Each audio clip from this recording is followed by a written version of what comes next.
Hello everyone. This is not a story for the faint of heart. Today, we will be stepping into the darkness of the most gruesome cases, where evil not only exists, but also leaves bloody and haunting traces. This is Real Gruesome Murder Cases, a series of true stories about murders that made the whole world shudder.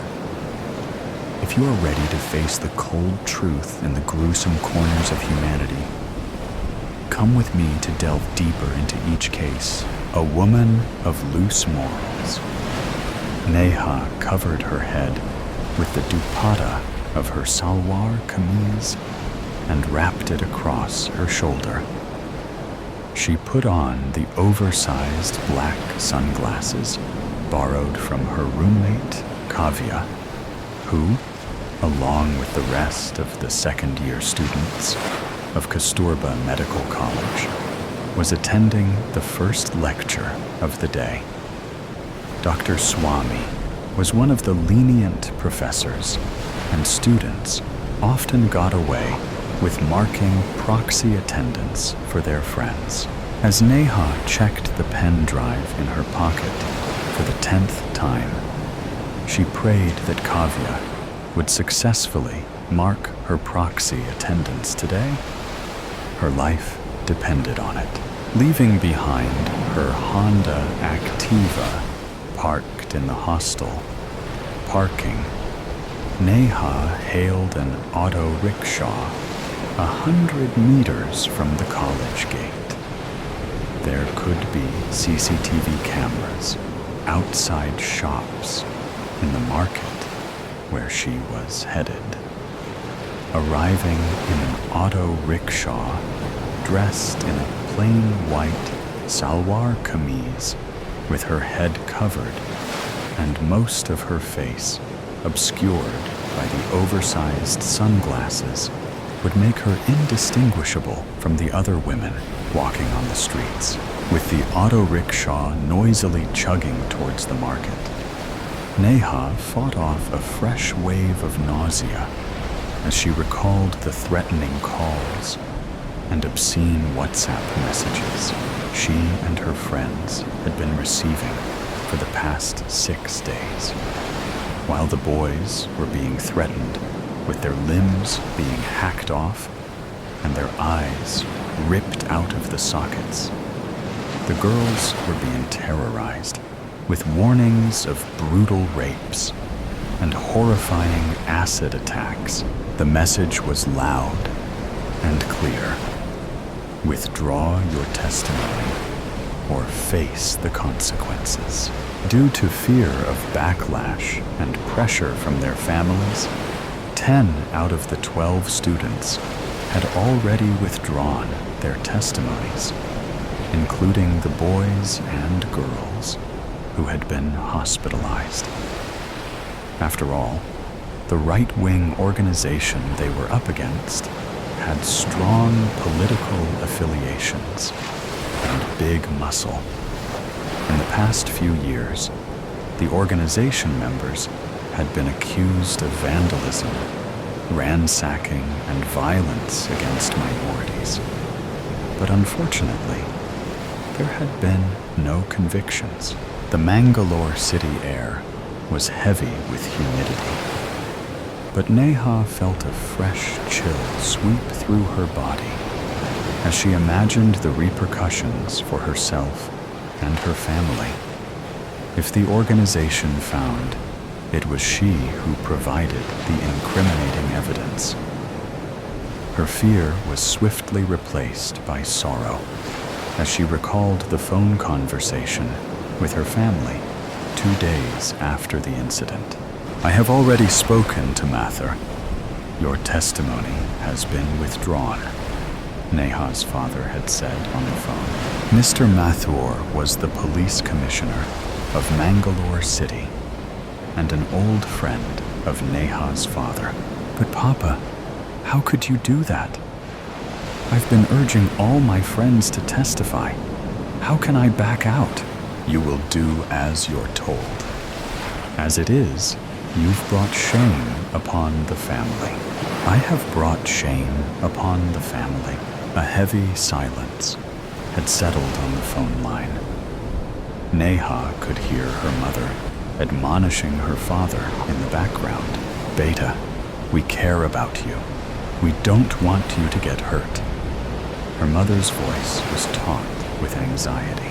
But I'm already hurt, Ma. I'm hurt, and you're asking me to let them go scot-free so that they can keep doing this over and over again. Another pause. Beta, your father has invested a lot of money in your education. You know how much a medical degree costs. I know, Ma, but do not spoil your future. One day, you will get married. Who will marry you knowing that you were involved in this incident? It was the only time in the 19 years of her life that a swear word escaped Neha's lips in front of her parents. Horrified, her mother had returned the phone to her father. If you do not do as you're told, we'll bring you home and get you married. It's your decision. The line had gone dead. Neha retrieved her mobile from her pocket and dialed Karen's number. No response. Again. With a pang of horror, Neha wondered if he had blocked her. I just want to know you're okay, she typed. Call me, please. Neha replaced the phone in her pocket, bracing herself for the next step. The auto rickshaw had reached its destination. Up ahead, Neha could see Ramu's internet cafe, the seedy corner shop at the end of the crowded market. As Neha clutched the pen drive in her pocket and headed towards the internet cafe, all she could hear was the sound of her pounding heart.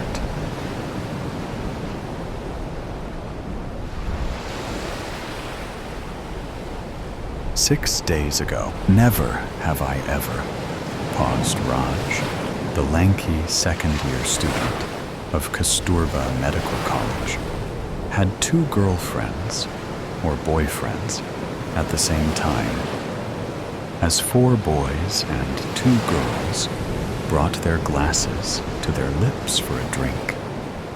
Neha sighed. This game was turning out to be duller than she'd imagined. It was either that, or she'd led a pretty boring life up to now, because her drink lay untouched on the table. Neha had never kissed in public. In fact, never kissed at all. Never smoked a cigarette. Never flunked an exam. Never cheated on a test. Never smoked a joint. Never sang or danced in public. Never traveled to a foreign country. Heck, this was the farthest she'd been from her home in New Delhi. So yes, her life had been pretty uneventful. Neha's eyes were drawn again to Karan, sitting across the round table. The colored disco lights from the dance floor brightening his face in all sorts of delightful ways. She wondered what he thought of her, or whether he thought of her at all. He seemed to prefer her company to anyone else's in college, and he often blushed in a childlike, innocent way whenever she caught him staring at her. But did he love her the way she loved him? 2 waiters appeared at their table, carrying plates of steaming paneer tikka, juicy chicken tikka, and colorful vegetable platters. The 12 hungry teenagers devoured the food within minutes and ordered another round of snacks. The game resumed with Priya, a portly girl with a shrill voice declaring, "Never have I ever been in love Sounds faded, and sights blurred as Neha's universe shrunk to the space between Karen's eyes. Those gorgeous brown eyes that were looking right at her and conveying feelings that neither of them had been able to express. As though mirroring each other's actions, Neha and Karan lifted their glasses and sipped their drinks, all the while looking at each other. Finishing his drink in a single gulp, Karan excused himself and went towards the exit of the pub. Taking a cue, Neha followed him outside, passing by a group of 30-something-year-olds with children's birthday caps balanced precariously on their heads, gyrating to Badshah's Abi to party Shuru Hui Hai. The party has just begun. On the dance floor, Neha found Karan in the parking outside, leaning against his Maruti Swift, a lit cigarette in his hand. "All okay?" she asked, approaching him. "All good," he said, smiling. "So, are you enjoying your first party?" It was a running joke among her classmates that how Neha Kapoor, the supreme nerd, had artfully avoided all parties in the first year of college and focused solely on her studies, while the rest of her classmates had spent every weekend in a drunken stupor. "It's not so bad," she said. Karen chuckled. "It won't kill you to admit you're having a blast." The 3 drinks she'd had before they started playing the awful game dominated her senses. Neha wondered whether his lips had always been so full and red and juicy looking, or had she been blind the entire last year. Neha felt his hand on her arm, the pressure maddeningly exciting. His face was tantalizingly close to hers, and she could smell the cigarette on his breath. Wait a minute. Was he pushing her away? "You're drunk. Let's get you something to eat, shall we?" His voice seemed to be coming from faced away, and as Neha followed him inside, she realized with a pang of mortification that she'd just tried to kiss him, and he'd pushed her away. Neha cursed silently as she took her seat at the table, avoiding looking in the direction she'd been looking all evening. She nudged her friend Kavya, sitting next to her. "Meet me in the bathroom," she whispered. Kavya peered at her friend in the semi-darkness of the pub. "Is everything okay?" "Yeah, I just need to talk." Taking extreme care to look anywhere but at him, Neha ambled towards the bathroom, wishing she could disappear. She pushed open the door with the Queen of Hearts sign hanging on it and entered the empty ladies' bathroom. Roughly, she splashed some water on her face and gaped at her reflection in the mirror. 3 drinks, and she'd transformed into a girl who tried to kiss a boy in public, a boy who wasn't even her boyfriend. And the headache, oh, the mighty headache building up behind her eyes. She should have stopped at 1 drink. The whole party experience was so overrated. Neha wasn't sure she'd ever go to another party. What was that? Neha closed the tap and listened attentively. Somebody, a man, was yelling in the local language, and she couldn't understand a word. No, it was more than one man shouting. Loud, angry voices coming from just outside the bathroom door. The music stopped abruptly. The voices grew louder. What was going on? Before Neha could reach the door, a girl's scream pierced the air, sending a chill down her spine. With trembling, cold hands, Neha pushed open the door and peered through the tiny crack. The bright lights hurt her eyes. A group of 25 men, all in a high state of excitement, had barged into the pub and encircled her friends. Their faces convoluted in fury. These young men were hollering at the teenagers in a language she couldn't understand, while making aggressive, threatening gestures. All Neha could catch were the words drinking, smoking, girls, and loose morals. The second-year male students had formed a circle around the four girls, who huddled together in the center, terrified, while the group of belligerent men hurled abuses at them. Neha watched in horror as one of the men punched Karan on the nose.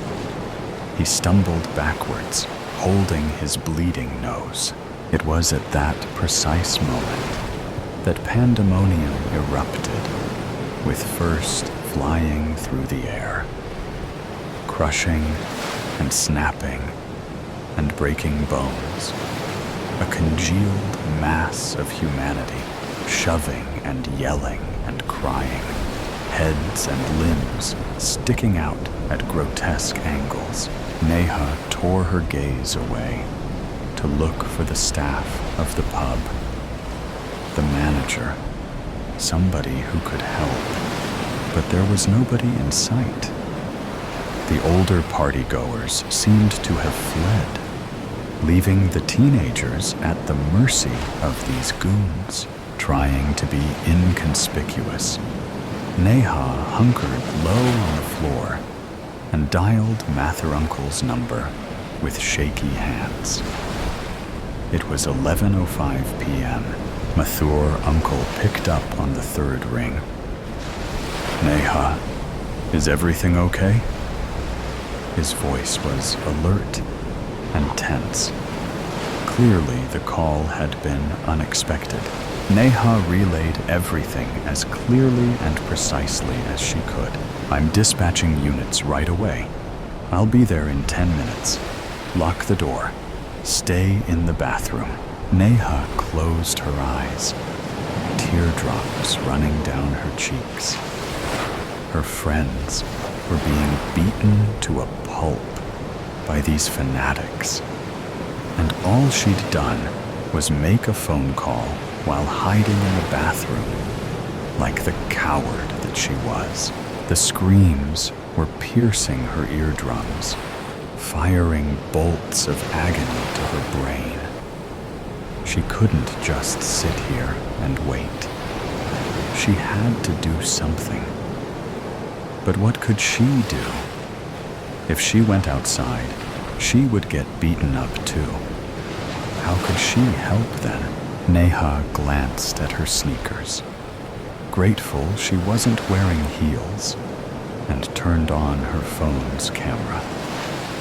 She opened the bathroom door and pressed record. The longer Neha witnessed the dastardly act, the more she felt infuriated and emboldened.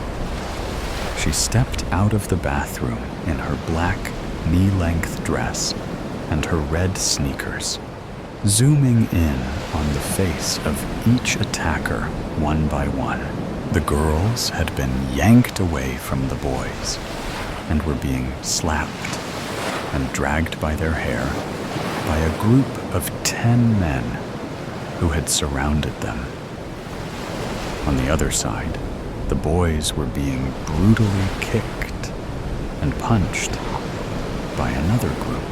Neha drifted towards the exit of the pub while continuing to record the ghastly events.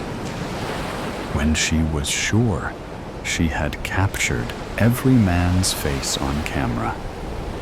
Neha put her phone away and whistled loudly.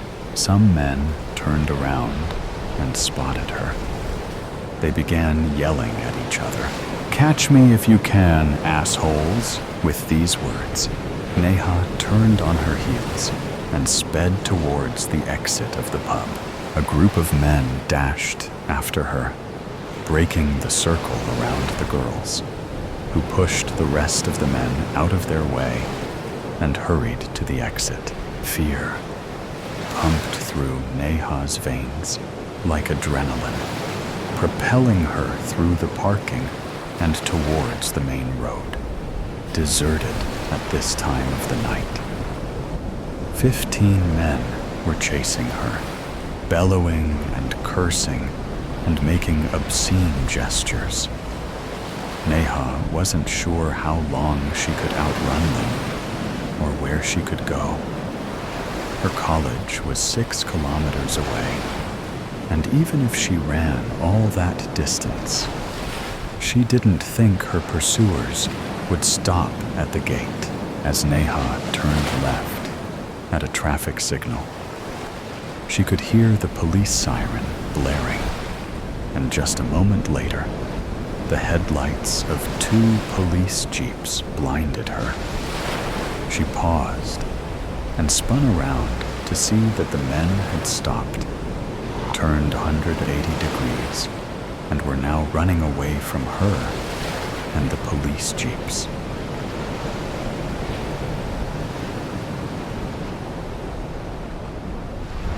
The fusty, windowless cubicle of the internet cafe contained a bulky monitor hooked to a CPU, at least 10 years old.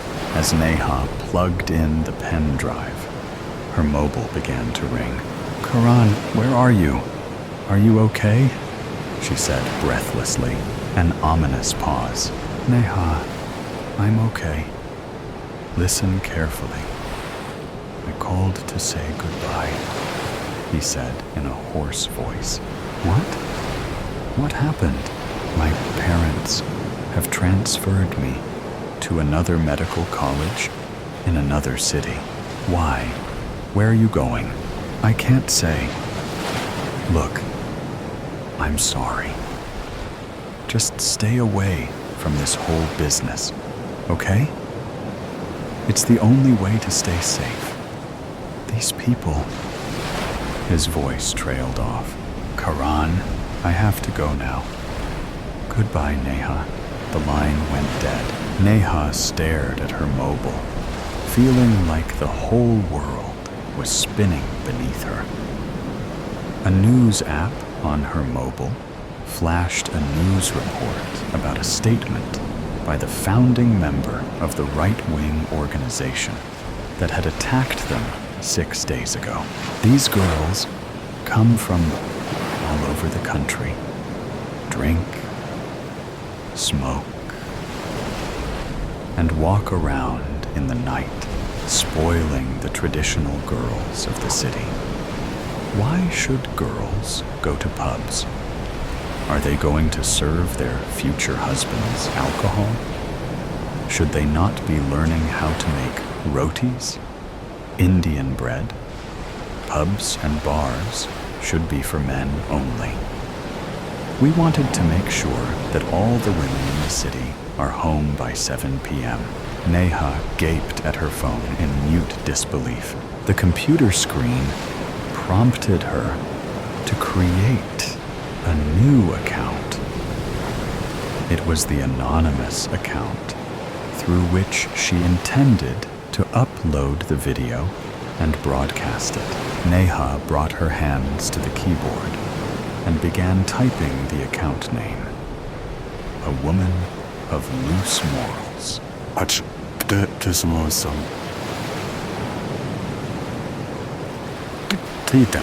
Author's note. To read about the true events that inspired this story, search for Mangalore pub attack. Sadly, the 26 men charged with the assault walked free due to lack of evidence, despite the assault being caught on camera. My first case. Aurelia location. My office room, 14, 5:21. So 900 a.m. I was sweating, not due to the heat. I was shivering, not because of the cold.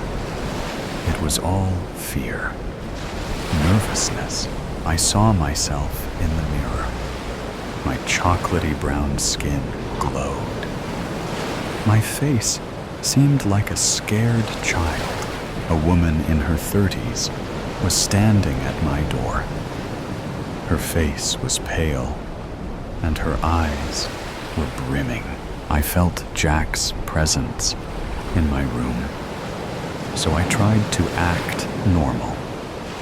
He touched my shoulders. "Are you sure you can do this?" I took a deep breath. "Yes, I can." But actually, I wasn't confident. I let the woman inside my room. She said, "My husband, Victor, wasn't picking up his phone. I checked his lab, and he was lying over there with blood all around. Please help me." I was noting everything in my diary. I looked up at her face again. "So what's your good name?" She whispered, "Galena." I stared at her.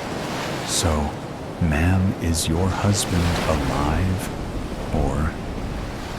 Location: Chem Tech Lab, 14, 5/2021, 09:45 a.m. He was there, lying lifeless on the floor in a pool of blood. We wore our rubber gloves. The lab was such a mess. Whoever did that was clever enough to leave no clue. Our team examined the body and sent it for post-mortem reports. Jack stared at me. I got closer to him. I got this note. He had it clutched in his hands. He patted me. "Okay, continue."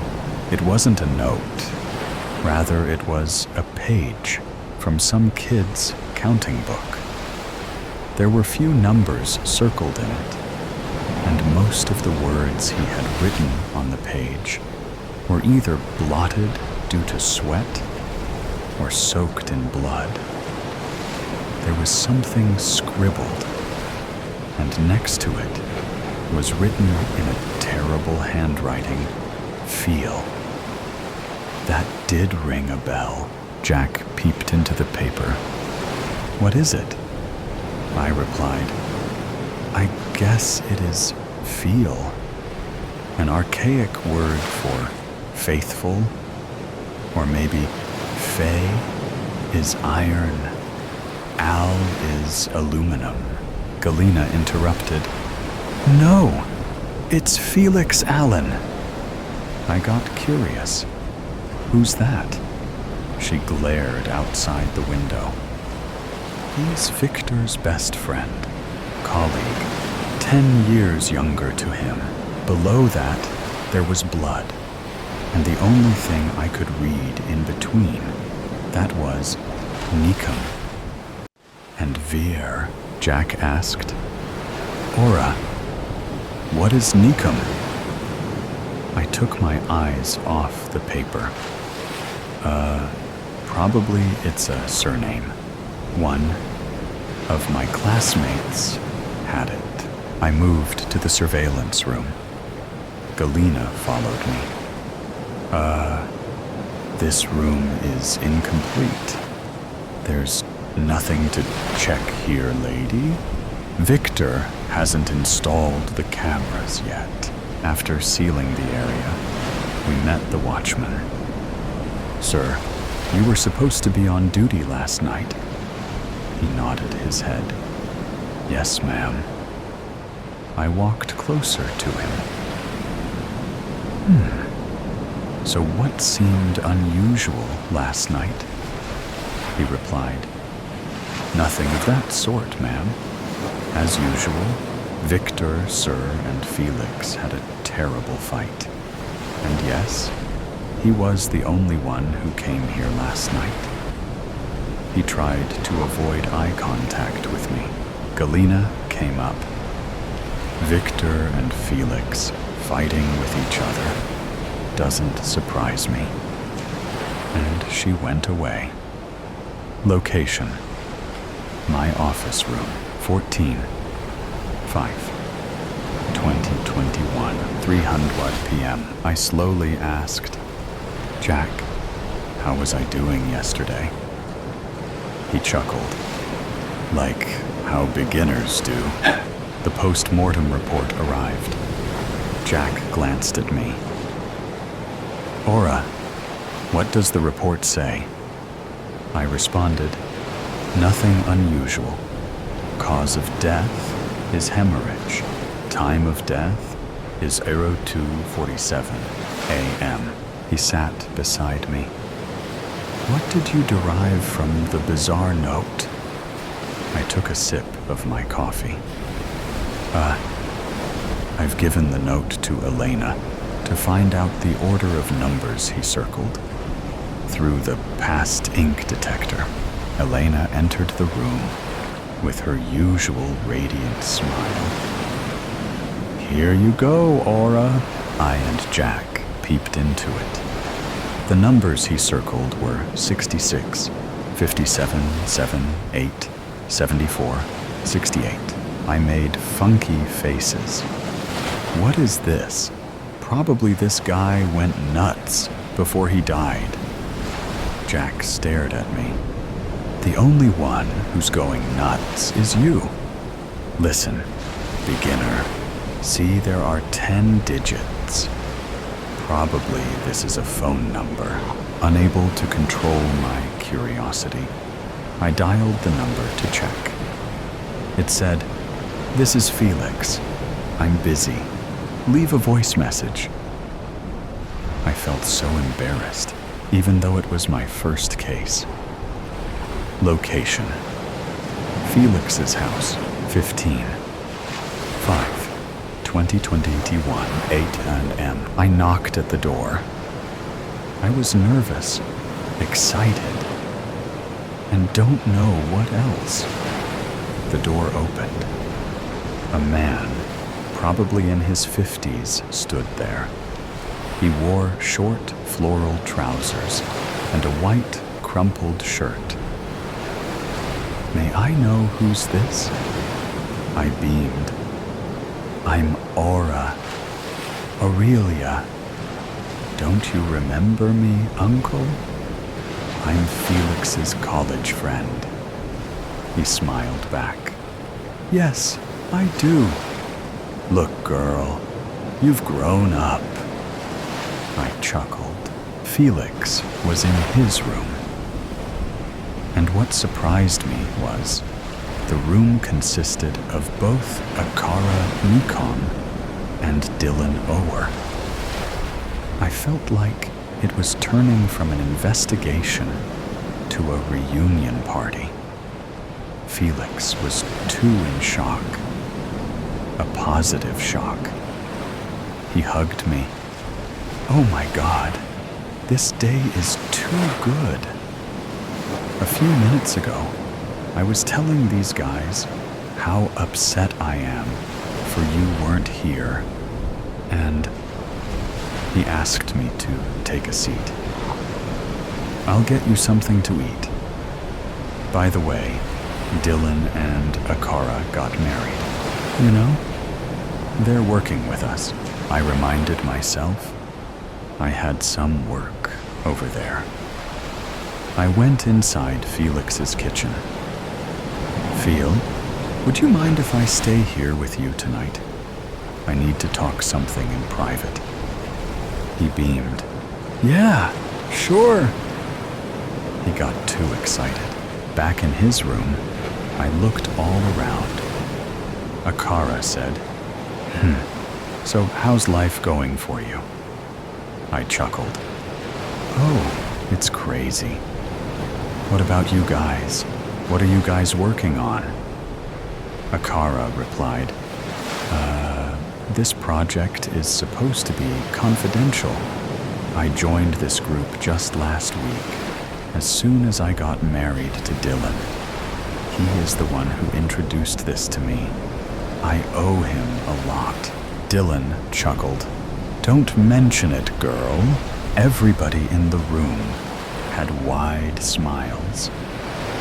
Location: Felix's house. 15/5/2021. 10:00 a.m. The day was almost over. Dylan and Akara had left. I felt butterflies in my stomach. Felix was so happy. I was afraid what I had in stock for him would blow away his sunshine like a smile. But on the other hand, what if he turns out to be a venomous snake? What if he was the culprit? All such thoughts were passing in my mind. He sat close to me. Hey, I too have a lot to talk with you. Where should we start from? I frowned. Why are you whispering? He looked embarrassed. I don't know. And he pulled himself a little bit farther from me. We stared at each other for a second, and then he started. You used to say you wanted to become a detective. Did that happen? I sighed. Coming to that point, I am a detective now, and I'm extremely sorry to tell you that Hector is Dared. He chuckled. Come on. Your pranks are seriously outdated. I was gonna say that you've changed, but you're still the same. I showed him my ID. Phil, I'm serious. Your friend died day before yesterday. Tears started to drip from his eyes. Are you serious? I nodded my head. A minute later, I asked him, how frequently did you and Victor fight? He softly said, I need a break. And he went off to the balcony and wandered. He came back. I repeated the question. He sighed. Every time we met, we used to fight a bit. Sometimes for fun, and the other times seriously. But the last time wasn't my fault. He was the one who slashed his knife at me. He pulled his shirt to show his blood-stained bandage on his stomach. When I started bleeding, I left the room shouting at him. I stared at him. So, you mean to say you did nothing when he slashed the knife at you? He went on weeping. I had stopped talking to him for a week. And then that day, I went to sort out our issue. And he did this to me. I bit my lips. The watchman heard you guys fighting. He said you were the only one who met him last night. His eyes reflected fear. I don't remember seeing any watchmen over there. He shoved his head into his hands and went on weeping. He slowly rubbed his right hand on his old cut mark on his left wrist. I asked him, I know it hurts a lot, but what was the fight about? He was still rubbing the cut. I don't know.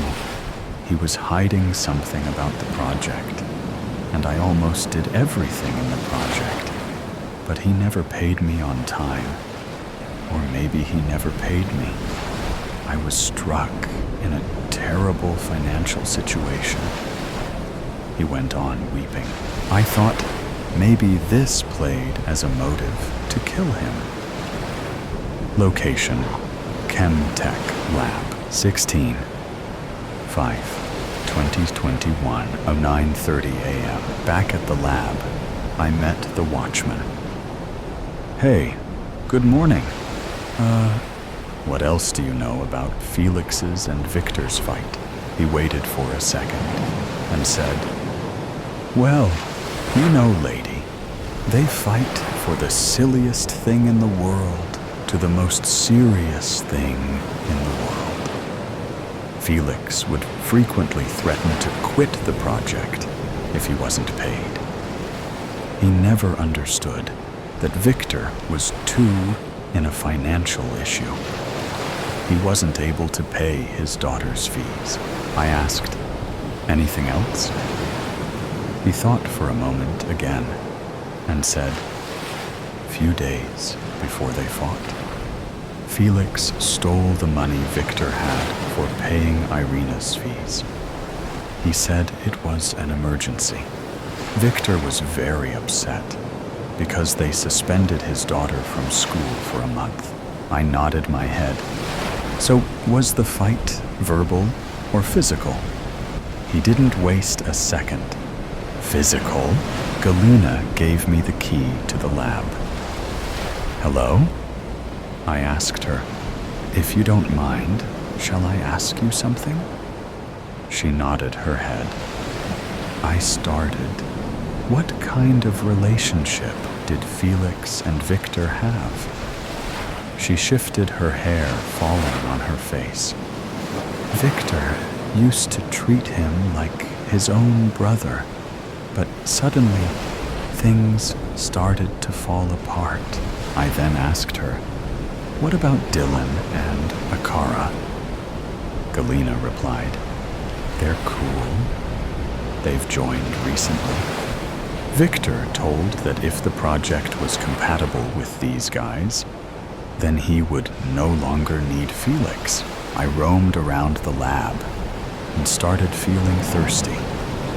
So I walked myself to a nearby shop, leaving Jack in the lab. I asked for juice. He passed it to me. So, ma'am, are you the one investigating Viktor Antonov's murder case? I nodded my head. Yes, I am the one. He came near to me. Don't trust the watchman over there, I whispered. Why? He said, Madam, that fool is a booze head. He drinks every night and goes to the backyard of the lab and lies down there. I was like, okay. What? I quietly came back and whispered into Jack's ears. Now I was very confused about what to trust and what not to. I checked the lab for more clues.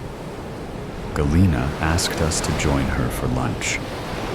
Location: Victor's home, 16/5/2021, 11:30 a.m. As Galina was preparing lunch, I roamed around the house. I met his 14-year-old Irina over there. She was in her room, sad. I went to her. Hey, do you want to paint? She said, no. I knew what she was going through. I sat beside her. I know it's hard. She turned towards me. I was thrown out of the school. Gradually, Felix stopped taking my tuitions, and now Dad is gone. She wept. I told her, we'll find out who did that to your dad, and we'll put him in jail. I asked her, what kind of tutor was Felix? She blushed. Who? Felix? He was great. He used to take my math tuitions. I don't know. The last few days when he took my tuitions, his eyes were red, and he was pretty distracted. And in the middle of nowhere, my dad pulled him to his room and smacked him badly. I never knew why. Galena came to the room, pulling Irina, and whispered, "Don't talk about that idiot in our home." There was a strong motive for Felix to murder Victor. He faced a series of depression during his college day, and when he came out of that, he came out violent. I found an unposted letter over there. It was from Victor to Felix. I tried to read it, but due to Galena's presence, I put it into my pocket. Location: Felix's house. 16/5/2021, 3:45 p.m. His father asked me to wait in Felix's room while he had gone somewhere out. I found another letter in his home. This was probably 2 months old. I took both of the letters and read them. It was written in 50% English and 50% Russian. The Russian part was written in English fonts. There was nothing new, while the whole letter said that he was sorry for what he did. There was nothing he could do to help Felix. But the last 2 lines struck me. It said, "Never nikom, mene ochen zal." Don't trust anyone. I'm really sorry. I tried to match it with the note clutched in his hand. It was never Akra Nikom or Dylan Ower, with only half of the spelling visible. But I felt if he had mentioned it in this note, too, did that mean Victor was gonna take revenge for his murder with that note? But that would be really melodramatic to write sorry, and all while you die. I looked at the letter even closely for clues. That's when I found out the scribbling before feel meant ask, feel. I smiled. I said to myself, Aura, he probably wanted the finder of his body to ask Felix about something, or maybe he wanted us to question him. I could hear Felix's voice and footsteps. I put the letters in my right pocket and the note in my left pocket. I already had a note, too, where I had arranged those numbers in order. He was still in the same condition. He smiled, but not from his heart. I tried not to waste time. Feel? What are your comments on this note? He slightly glanced at it. That's my phone number, but the commas are crazy. In between them, I sighed. What would it mean with the commas? Suppose you find this number somewhere not related to you. He pulled that note from me and stared at it. He constantly mumbled to himself. After 5 minutes, he said, if I went by the element's atomic number, 66, 57, 7, 8, 74, 68, would mean dysprosium, lanthanum, nitrogen, oxygen, tungsten, and erbium. I stared at him. And if we go by its symbols, then Di-La-N-O-W-Er. His eyes were filled with horror. Jack called me. Hey, Aura, Achara is murdered. She just died a few minutes ago in my arms and told me. I interrupted. I know the rest. Just come to Felix's house and give him protection. I'll catch him. We'll find out the why. After that, murder warning. This is quite long. On Google Docs, it was 8 pages and 1,617 words long. I hope you like it, though. Eleanor Gray knew who the suspect was. She was one of the best detectives in Europe and never got a case wrong. But this one was different. Different because it was harder than her previous ones. Harder because all the suspects she had chosen could be guilty or innocent. It could be Riley or Olivia, but she knew it definitely wasn't Emma. Emma was too sweet.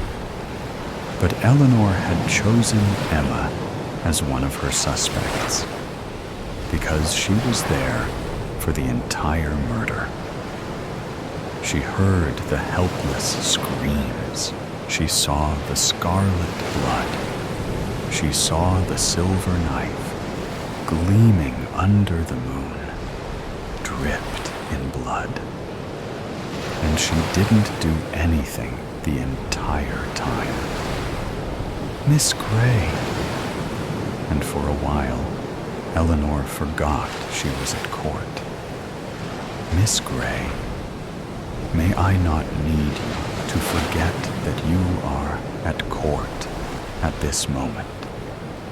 You may daydream all you like when you leave, but for the moment, you shall pay full attention to me and the conversation. Judge Chester explained. I apologize, ma'am. I shall pay attention now, Eleanor said kindly. Judge Chester was very strict, but she was Miss Gray's favorite judge. She knew how to get the job done, and she never underestimated Eleanor, most likely because she was Judge Chester's once-removed cousin. Now, the judge said, let's get back to work. Miss Gray, would you like to tell us who you think the suspect is? Or would you like your last 3 suspects to explain what they were doing? I would like my suspects to explain first, please. Suspect number 1, Olivia Bailey. Explain what you were doing at the time of the murder, Judge Chester shouted over the microphone. My name is Olivia Bailey. A red-headed girl stood up with mint green eyes and a brown tan. She was wearing a long yellow flower dress with a jean jacket over it. And I did not murder Miss Amelia Bailey because she is my sister. Anybody who tries to kill her sister is a maniac. And may I inform you kindly that I cared for my sister deeply. I may not have shown her much affection like most siblings do. But now that she is dead, I regret it. I should have shown her more love. I was offended at the fact that you chose me as a suspect. Miss Gray, explain why you have chosen Mrs. Bailey as a suspect. Eleanor started explaining. I have chosen Olivia Bailey as one of my suspects for many reasons. 1, she may be Miss Amelia's sister, but sometimes the suspect is the one that is the least thought of. When the Bailey sisters were growing up, they fought a lot, and most of the time, Amelia won. This murder may have been Olivia's revenge. 2, Mrs. Olivia has been absent often, and found mostly at weapon shops. The knife used was a knife Olivia once bought. She may have bought it to kill her sister. At this, Olivia looked horrified. She looked as if she was about to scream and cry. But thankfully, she kept her mouth shut. So Eleanor went on, but the knife may as well have been found by the murderer when they broke in. 3. I was hoping not to say this, but it seems as though I have to. Mrs. Olivia has been found practicing murdering techniques on a dummy in one of her friend's basements. She has been practicing throwing and penetrating the heart from a small in the back. Miss Amelia's body was found with a puncture in that same spot. That is my evidence that Mrs. Olivia might be the murderer. Eleanor finished. She stared at Olivia, who was starting back at her. She looked as if she wanted to say something. And the great thing about Judge Chester was that she knew that look. Mrs. Olivia Bailey, would you like to add something? Yes, please, she said. I would like to say that the information Miss Gray has given is false. 1. Yes, when we were children, we would fight, but we would play fight. Those times when I won was the times that my sister would let me, because we all knew that she was the better fighter in the family. I only fought her on occasion so that she could find new tricks. The judge looked quite fed up here.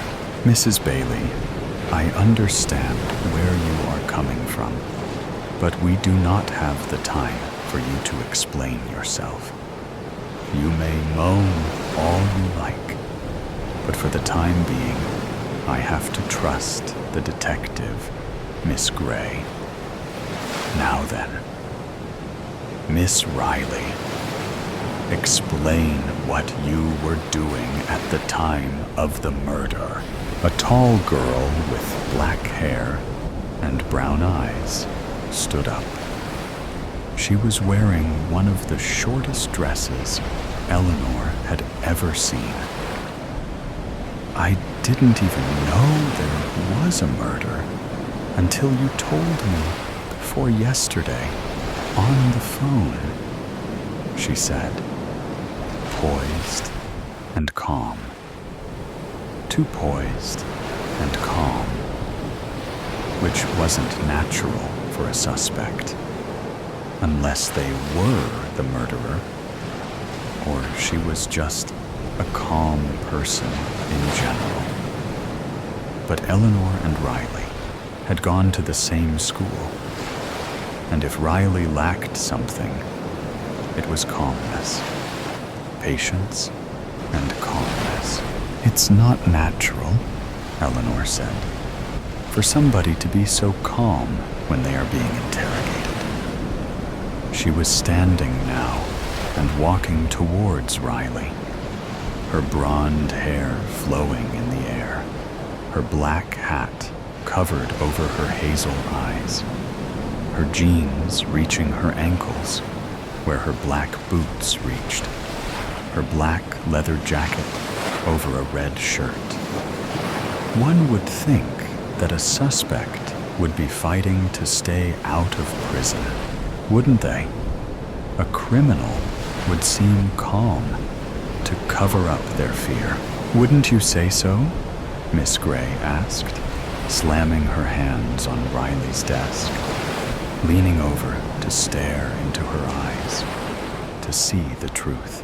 I disagree, Miss Gray, Riley responded.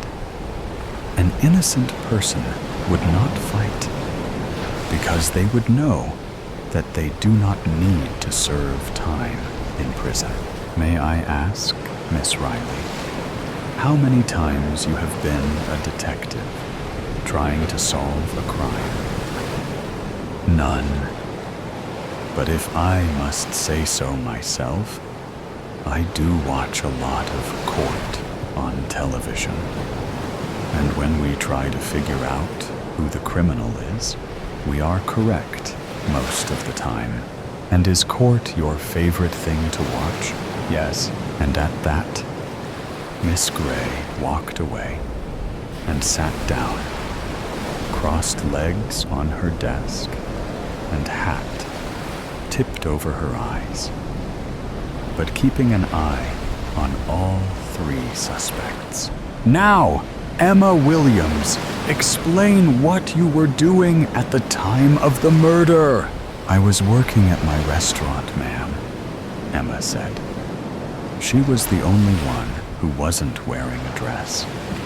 Instead, she wore a white top and gray leggings.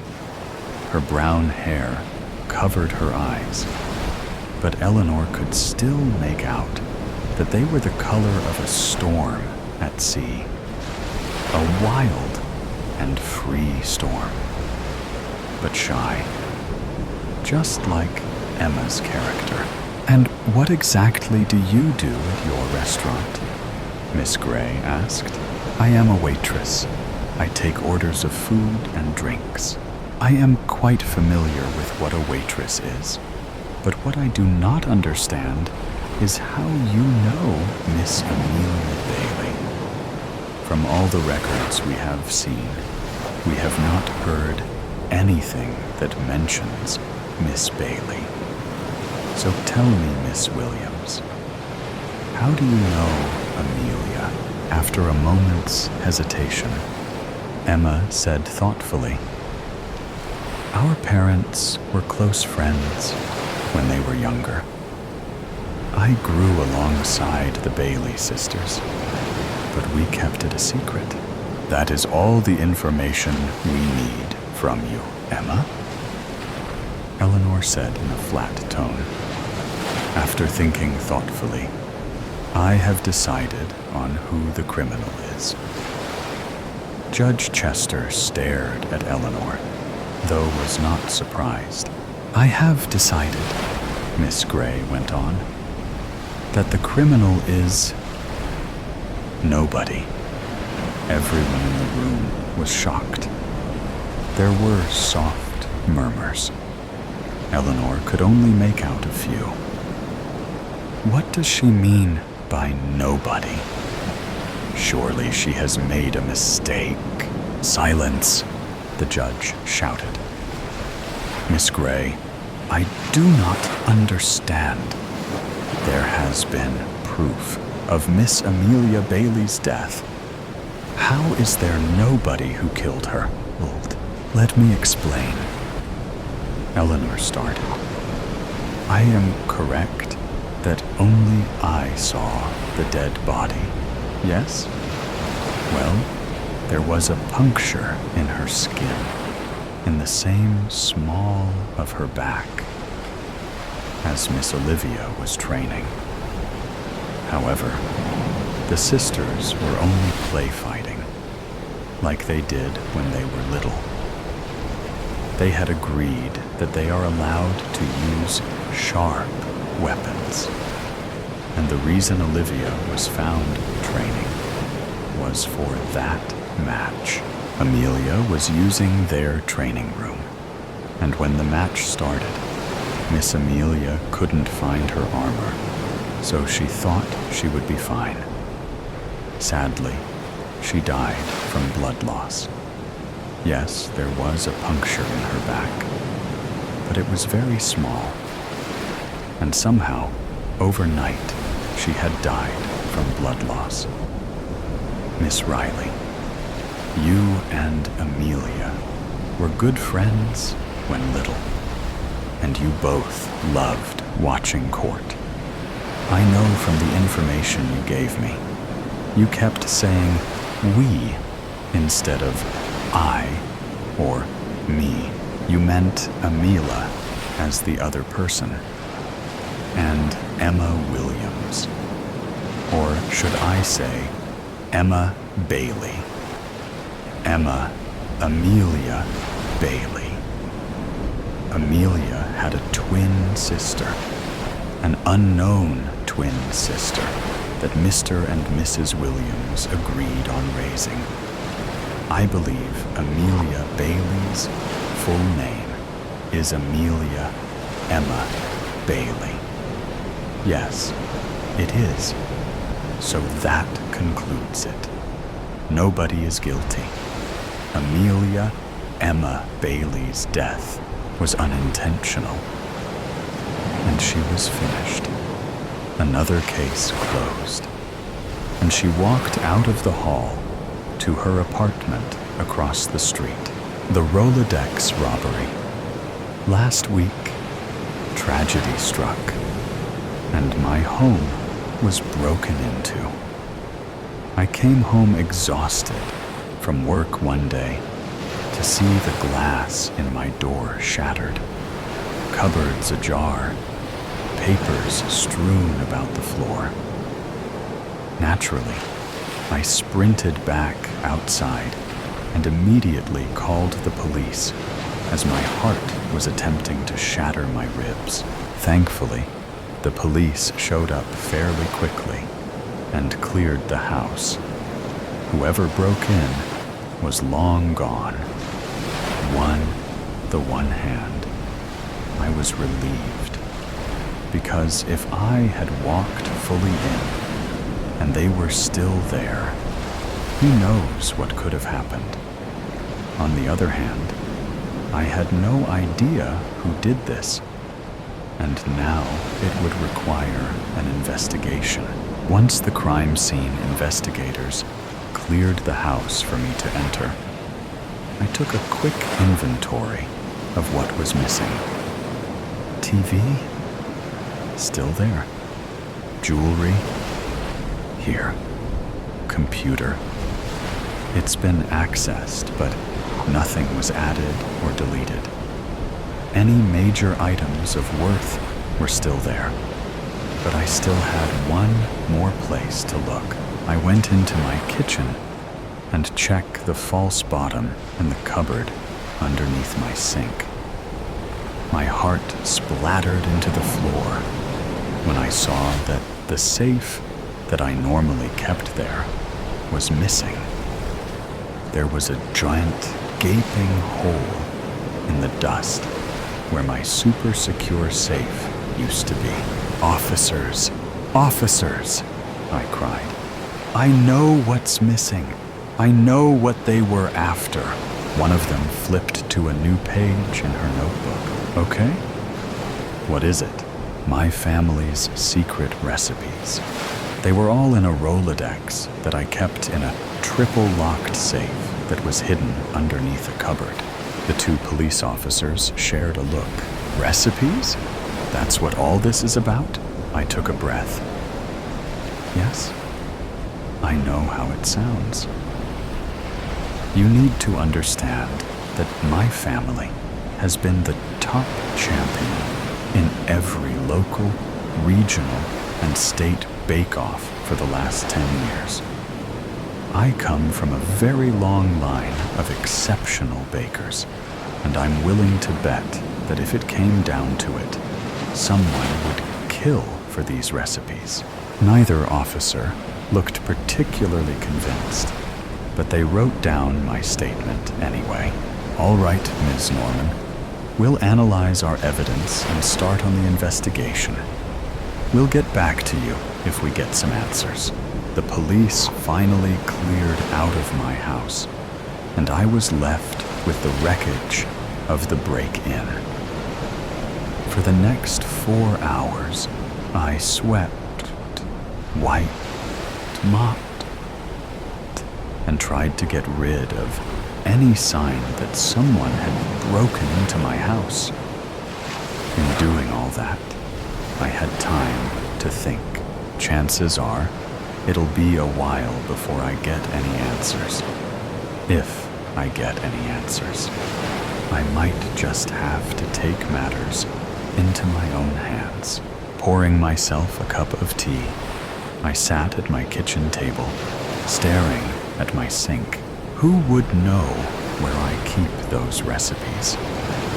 That's not a particularly obvious spot, and I haven't told many people about it.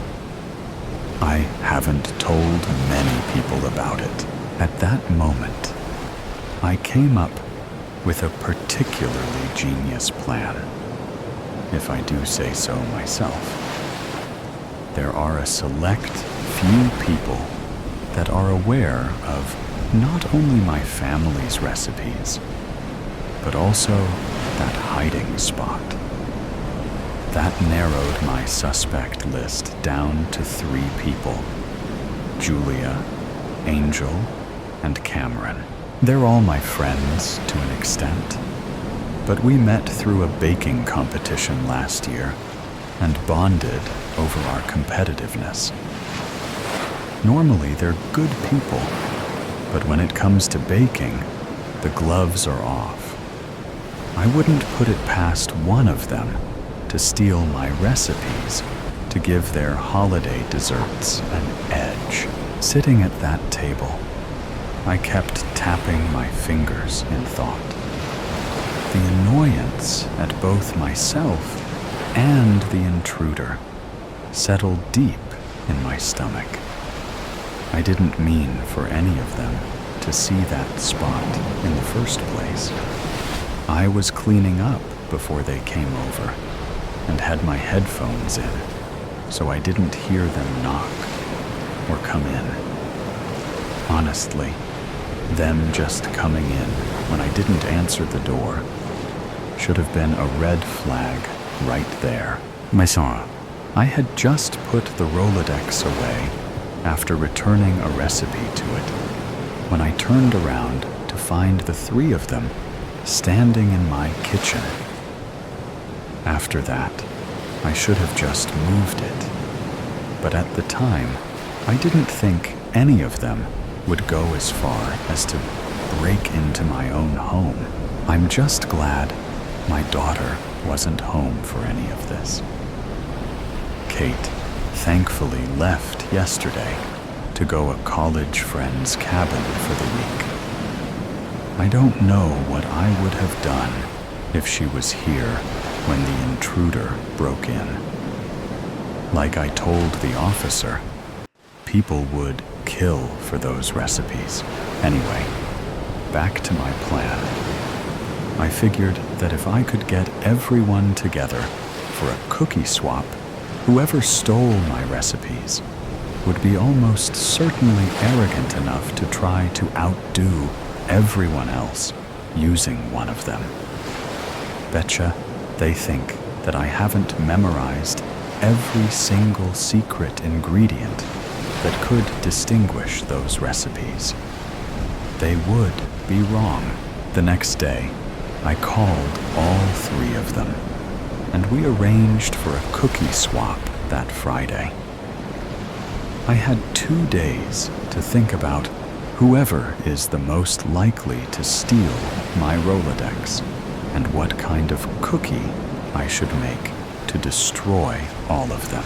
By the time the Friday of the swap rolled around, I had settled on an ooey-gooey, dark chocolate and peppermint cookie that had always been a hit of mine. What I hadn't settled on, however, was who the intruder could be. I had just pulled the last batch of cookies out of the oven when I heard the doorbell ring. I smoothed out my dress and put on my biggest smile before opening the door with the newly repaired window. "Hey!" I cheered. "Happy holidays!" Despite the freezing weather, they all smiled and greeted me in turn. I let them into the house and offered to take their cookies back to the kitchen. While they were preoccupied with discarding their bundles of layers, I snuck a peek at each of their cookies. Sprinkle-covered shortbread? Nope. We're not really a shortbread family. We prefer richer flavors.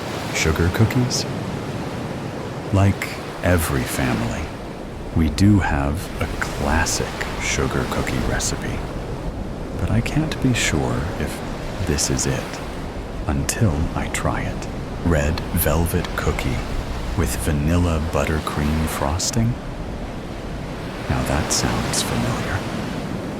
Unfortunately, I'm going to have to try this one too, to confirm. I grabbed the wine glasses and tucked the bottle under my arm to join my guests in the living room. For the first few minutes, we just chatted about small nothings. The weather, the traffic, how good the wine was, blah, blah, blah. So, Grace, what's new? Anything exciting happen recently? Angel asked. Do I tell them to see how they react? Or do I test their reactions by not saying anything? Nothing much. Work is busy as ever, and I'm just preparing for the holidays with Kate. Christmas shopping, decorating, the Christmas card. You know, the works, I tried to say, as casually as possible. Julia nodded along sympathetically. I feel ya. Between trying to get presents and wrap presents and fighting with the in-laws, who are staying with us right now, by the way, without asking first, I'm absolutely swamped. She sounds a little too busy to be breaking into my house. Congrats, Julia. You're at the bottom of the list. And you, Cameron? What's going on in your life? He took a sip of wine. A much calmer holiday season than you guys, apparently. Jason and I are having a pretty quiet Christmas this year. And unlike you all, I'm not 60 and don't send out Christmas cards. We knew he meant well, but we jokingly acted insulted regardless. Well, you should. What else is your mother going to cry over when you don't return for Christmas? Angel said. Probably the margarita that she'll be sipping on the cruise that she and Dad booked for the holidays, he retorted. I chuckled at that. It didn't, however, change the fact that he had plenty of time to break in to my home. Angel, you're up, I said. Work, study, sleep, repeat. She groaned. Nursing school is kicking my butt. Why did I think this was a good idea? Because you want to further your career and one day get the big bucks, Julia supplied. Angel groaned again and threw her head back. But at what cost? The longer we all chatted, the more disappointed I knew I was going to be when I found out who broke in. I keep forgetting how much I like these guys. I decided to rip the bandage off. All right. Now for the main event. The cookies, I announced. I grabbed the cookies and returned them to their respective owners. I'd like to go first, Julia provided, holding open her container of shortbreads. We all reached in and grabbed one. I put it up to my lips and took a bite. Crumbly, but not too dry. Sweet, but not overbearing. Still lacks a bit of flavor. Overall, for a shortbread, that's not too bad. Next up was Angel. We each took a frosted sugar cookie. Elegant design with the decorating. Not too dense, still flavorful, and no secret ingredient. Guess she's off the hook. Finally, it was Cameron's turn. I carefully took a nibble of the red velvet cookie and right away, I could tell something was off. Well, this doesn't taste right, and the secret ingredient certainly isn't in here. Jason's on a bit of a vegan kick right now. Personally, not a fan, but I still thought I'd give vegan red velvet cookies a shot, he explained. I swallowed the cookie down. The things we do for love. As everyone took one of my cookies, I took a moment to think. No one had any of the secret ingredient or used one of my family's recipes. So, either they're not as cocky as I thought, or they didn't do it. As everyone finished their assessments of my treat, I prepared my next move. Actually, when I said not much was happening, that was a lie. A few days ago, my house got broken into. My family's Rolodex of recipes was stolen. I glanced over their faces. Dang it. Nothing but pity or shock. I'm so sorry.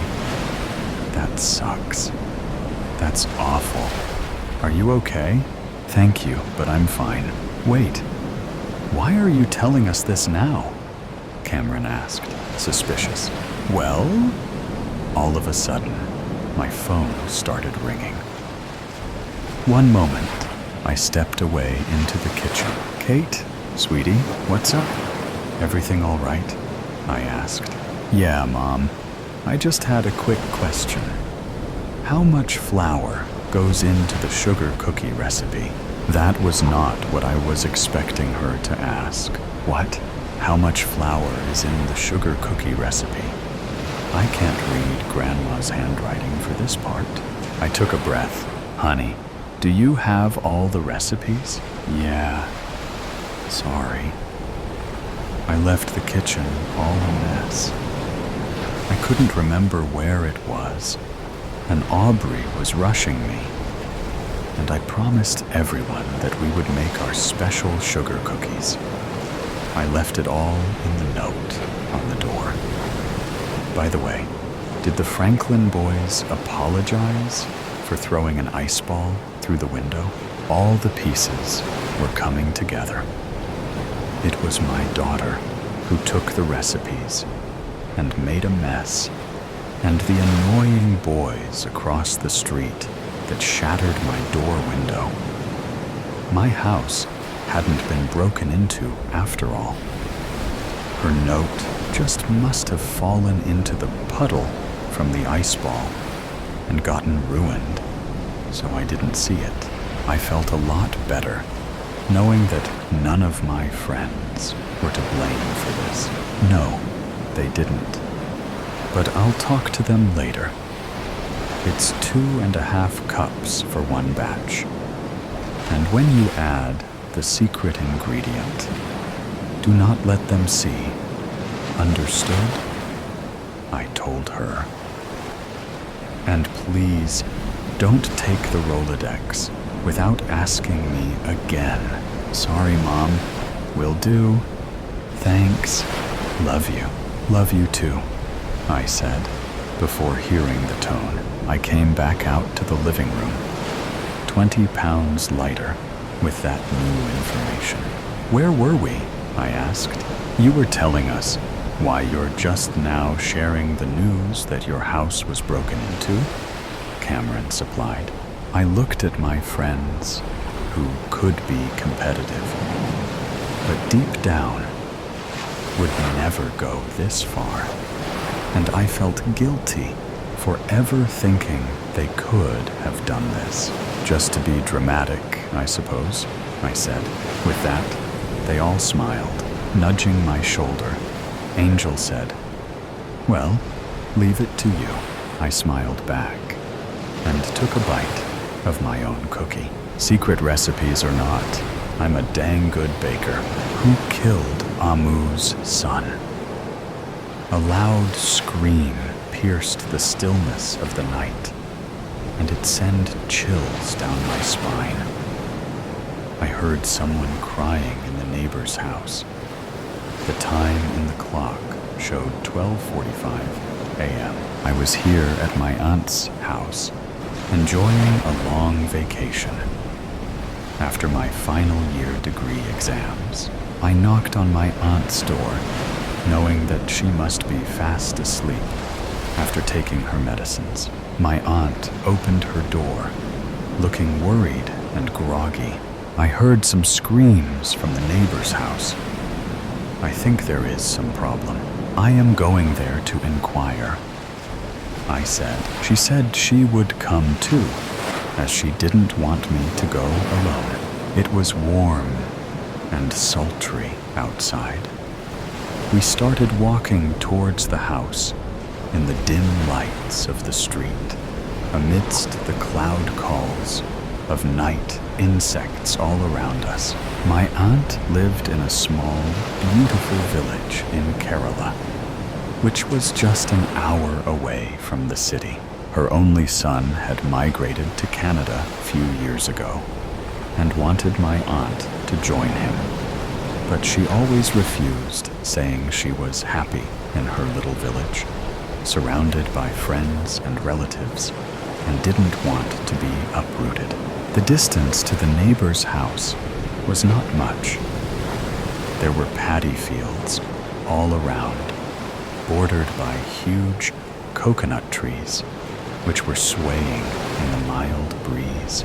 It was a huge house, away from all the other houses that led to a long, narrow pathway connecting the main road ahead. The house belonged to Amu, a 70-year-old widow who had suffered a paralytic stroke. Few years back, since then, had spent most of her time in a wheelchair. Amna, a middle-aged lady, was hired as a nurse, come companion, to take care of her, and she lived with Amu in the same house as she had no family of her own. There was a cook and a maid who would come in the morning and leave by evening. The lights were on in all the rooms, and the main door was open. We saw Amu huddled in a wheelchair, weeping bitterly, with Amna standing beside her. As soon as we entered, Amna came running to my aunt. She was crying, her face contorted with fear, saying nothing we could understand. My aunt calmed her down, and I went to pacify Amu, who was in a bad shape. Through their sobs, we gathered that Amu's son was lying dead in his room above, and it seemed someone had strangled him. My aunt was too stunned to react and didn't know what to say or do. We just stood there, watching Amu and her nurse clinging to each other and sobbing. By this time, some more neighbors walked in, hearing the commotion. My aunt told them what had happened, and one of them called for the police. The police came in quickly with a doctor who examined the body and declared him dead. They took charge of the body and looked around for fingerprints and other clues. There were no fingerprints, as if the killer had wiped it all after committing the crime. An ambulance was called in, and the body was taken to the hospital for post-mortem.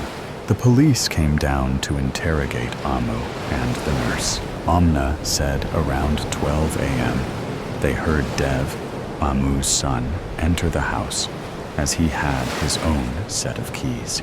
They heard some voices. The son was talking to someone, but they didn't think much about it, as he was in the habit of bringing his friends home, and they would have another round of drinks, which would go on till wee hours of morning. She and Amu then went back to sleep. Amna always slept in Amu's room, in case she needed some assistance during the night. After a while, they woke up to a loud thud and heard footsteps running down the stairs. By the time Amna came out, the intruder was long gone. She found the main door was wide open. Sensing trouble, she called out to Amu's son, but he didn't reply, and so she went up to check on him. Except for a night lamp, all the lights of his room switched off. He was lying on the floor, motionless. She went near him and saw some ligature marks on his neck. Being a nurse, she recognized those marks. She checked his pulse and found none. She ran down screaming. Amu was devastated to hear the news and had been sobbing since then. The police turned to her to record her statement, but she was in no state to say anything. They said they would come again to interrogate Amu. They sealed the room and warned that no one should enter the scene of crime. It's going to be a long night, so you can go home and sleep. My aunt said. I told her I'm fine, as I wanted to be with her. We stayed with Amu the whole night. She was sobbing and calling out to her only child. A doctor was called in, who gave her a sedative that soon took effect, and Amu fell asleep. It was nearly 5 a.m. when we returned home, and none of us could sleep anymore. My aunt made us coffee, and we sat at the long wooden table in the kitchen, discussing the turn of events. She looked perturbed. She said, "It's the first time such a horrific incident had taken place. The village was very safe, and they all lived like one big family. I was aware of it, as I always visited her during my school and college vacations, and it was a second home for me. Amu's husband was a wealthy landlord, and he owned nearly a quarter of the total land in the area. Amu was a very pious lady who always helped the poor, and no one returned empty-handed from her doorstep. There was an orphanage for destitute children and a home for senior citizens, totally funded by Amu. She owned many paddy and rubber plantations, from where she earned all the income. Her only son, Dev, turned out to be a lazy scoundrel. I never got along with him because he was always arrogant and rude, even as a schoolboy. He never helped in the family business. He kept bad company and often picked fights with the villagers, and sometimes even misbehaved with the ladies of the village. People tolerated him because of Amu, or he would have been languishing in jail for some time now. He had raped a poor, innocent girl, Minu, from the village, who eventually committed suicide, and Amu had hushed up the matter by compensating the girl's family handsomely, asking them to leave the village. Everyone in the village hated Dev, being the only child. Amu had spoiled him rotten. She was blind to his faults and indulged him by fulfilling all his demands, and this took him further on the road of destruction. Too late, the consequences of her indulgence dawned upon Amu. Now she was keeping a tight fist on her money, which infuriated the son even more. And there were instances where he had raised his hand on his old invalid mother for money. Once he had hit Amu so bad that she had to be hospitalized for her injuries. But she told the doctors that she fell in the bathroom.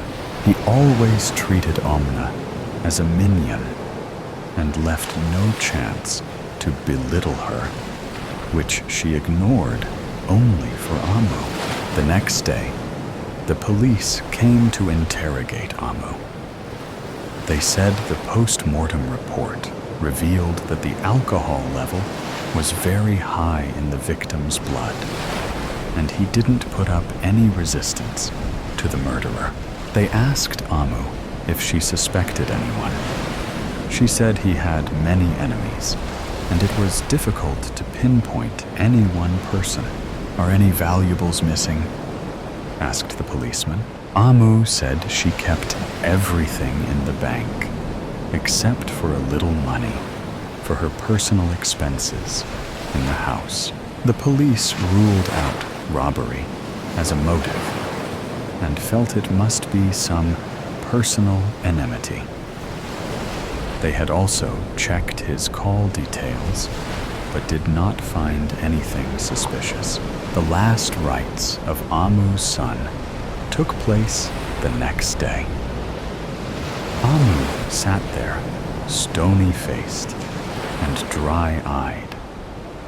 The whole village had turned up for the funeral, more out of respect for Amu than for her son.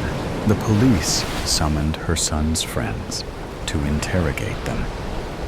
They told the police that they were all drinking together in the bar, and after some time, everyone left for their respective homes. Their call records were checked, their family interrogated, but no incriminating evidence was found against them.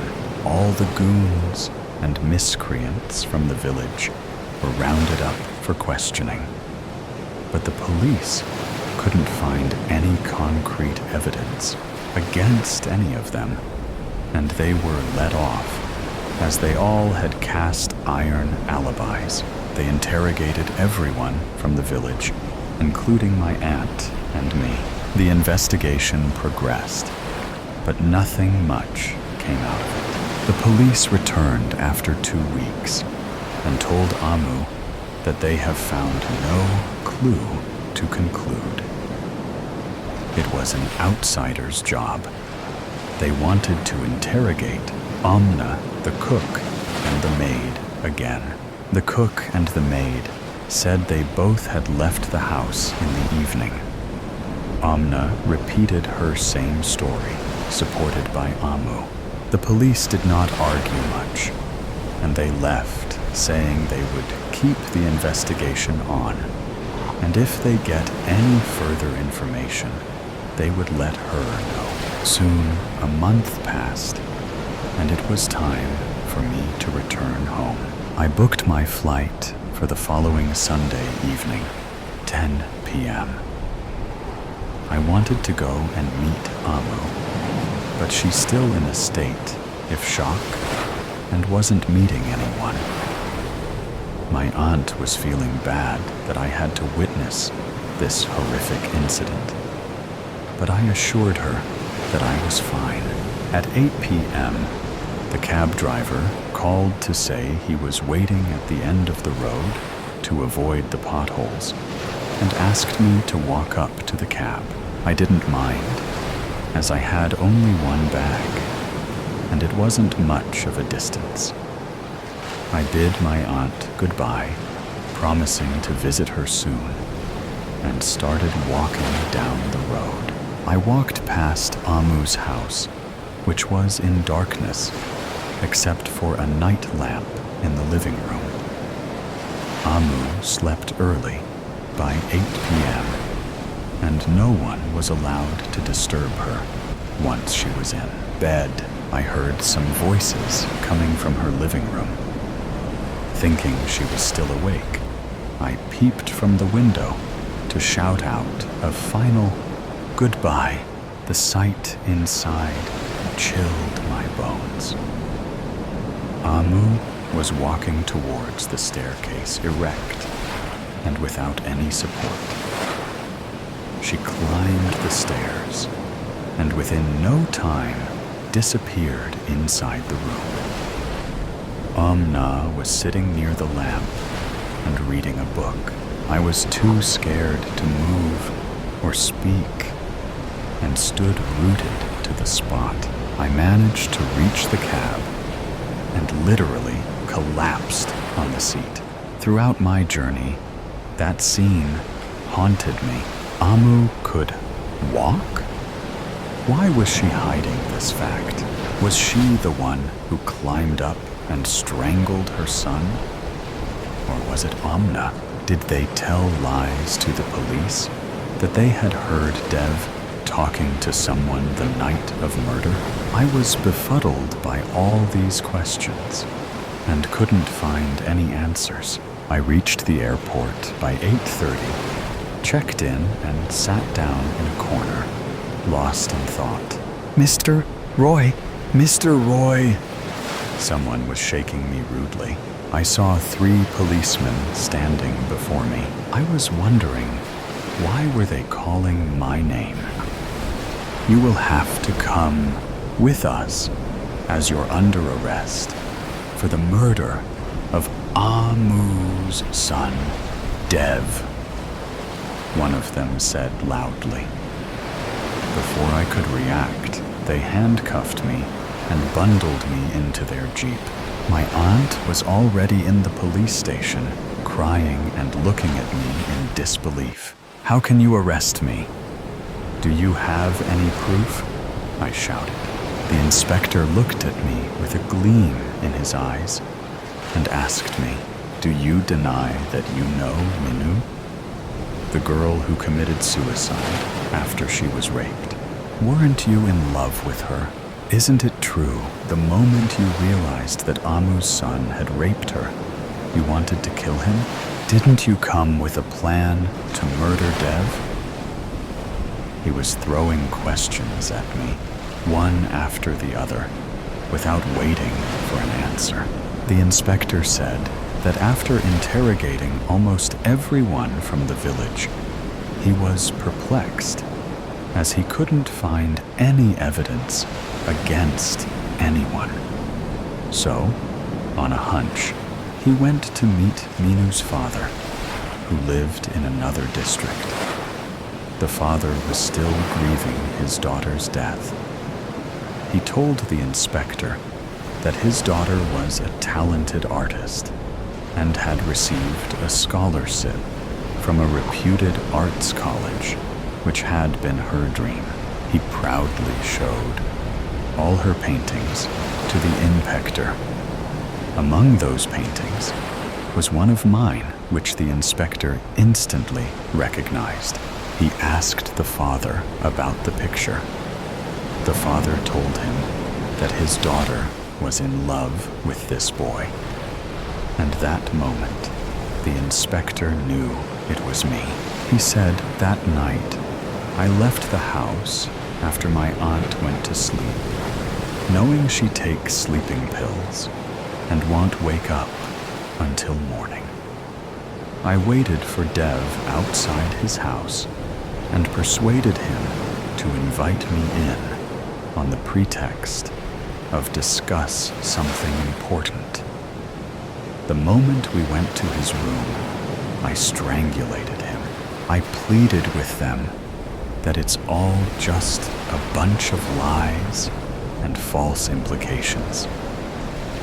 I can never murder anyone, but everything I said was falling in deaf ears. I wanted to tell them about Amu's secret, but no one would believe me. My mind was numb. I was trying to recollect the events of that night before I heard the piercing scream, but everything was blank. I couldn't remember anything. Was it possible that I had murdered Dev? I felt an icy grip squeezing my heart. Ransom. 911. "What's your emergency?" An operator spoke through the phone. "I need help. My parents were kidnapped," I screamed as I ran through the front door. "Can you tell us about your location?" They answered. "We will send someone over as soon as possible." "Yes, please. My house is located on Carnaby Street, and the building number is 544. I quickly answered. I could barely keep the phone up because my hands were trembling so vigorously. Some people in black masks broke in through my parents' window and kidnapped them. They just escaped now in a white van. I will let the officers know that. They should be close by now, so it'll be okay, the operator said, with a calm, reassuring voice. This helped me calm down a little bit. Before the operator hung up the call, they told me that the officers were here at last, and that they can take it from here. Around the corner of my street, 3 cars, flashing red and blue, speeded over. The officers had finally arrived. They parked in front of my house, and all of them got out of their cars almost simultaneously. I ran over to them to tell them about what happened, but they already knew the gist of it. "Don't worry, kid. We have sent officers and even called in a helicopter to search for your parents," they told me. "Though it might take some time because the vehicle is nowhere in this area." Hearing that, I started to worry all over again. What happens if they can't find them? Will I ever see my parents again? As those scary thoughts ran wild in my head, my phone started to ring again. The caller's name read, "No caller ID." I answered the phone and put it up to my ear. "Listen up and listen well," someone spoke. "We have your parents with us right now. If you want them to stay alive, you shall do exactly what I tell you." It was them. The same people who kidnapped my parents were now calling me through my phone. "I'd do anything. Just please don't hurt them," I exclaimed. "Good," they replied. "To save your parents, you will need to pay up a ransom of 10,000. You have a full week. If you don't manage to make enough money, your parents are as good as dead. And one more thing. If you tell anyone about this, we will know." I had no choice but to accept the harsh demand. If I didn't, then my parents were going to be killed. "Fine, I'll do. Give me 1 week," I replied to them. When they heard those words, they immediately hung up the phone, as if they were in a hurry. The officers spread out around the house to investigate the crime scene. Luckily, none of them were around me while I was having that conversation, or else that would have been bad. They searched for a whole hour, and some even interrogated me as a witness. After some time later, all the officers had left to further look into the case. I have left home all alone, but that wasn't what was bothering me. The kidnappers demanded a ransom of 10,000, but I had not the slightest idea how to earn that much money, which put me at the right spot. A day had passed, and I tried to look around for jobs. However, not a single one of them accepted me, because of my age. Next, I tried to get my relatives to lend me some money. I couldn't tell them what was going on, so I made up a lie and told them I needed it for educational purposes. Surprisingly, all of them accepted my request and lent me a total of $5,000. I was halfway there. Another 3 days had passed, and now my total was at $7,960. During those 3 days, I created a little cleaning business. I went door to door, asking a stranger if they wanted my services for the low cost of $150. I lived in a pretty rich neighborhood, so not many people refused my offer. Another day went by, and now my total was at $8,100. I had 2 more days to collect all the money. At the rate I was earning money, I was sure to reach it. But prosperous days never last. My phone, which was stashed away in my left pocket, started to ring.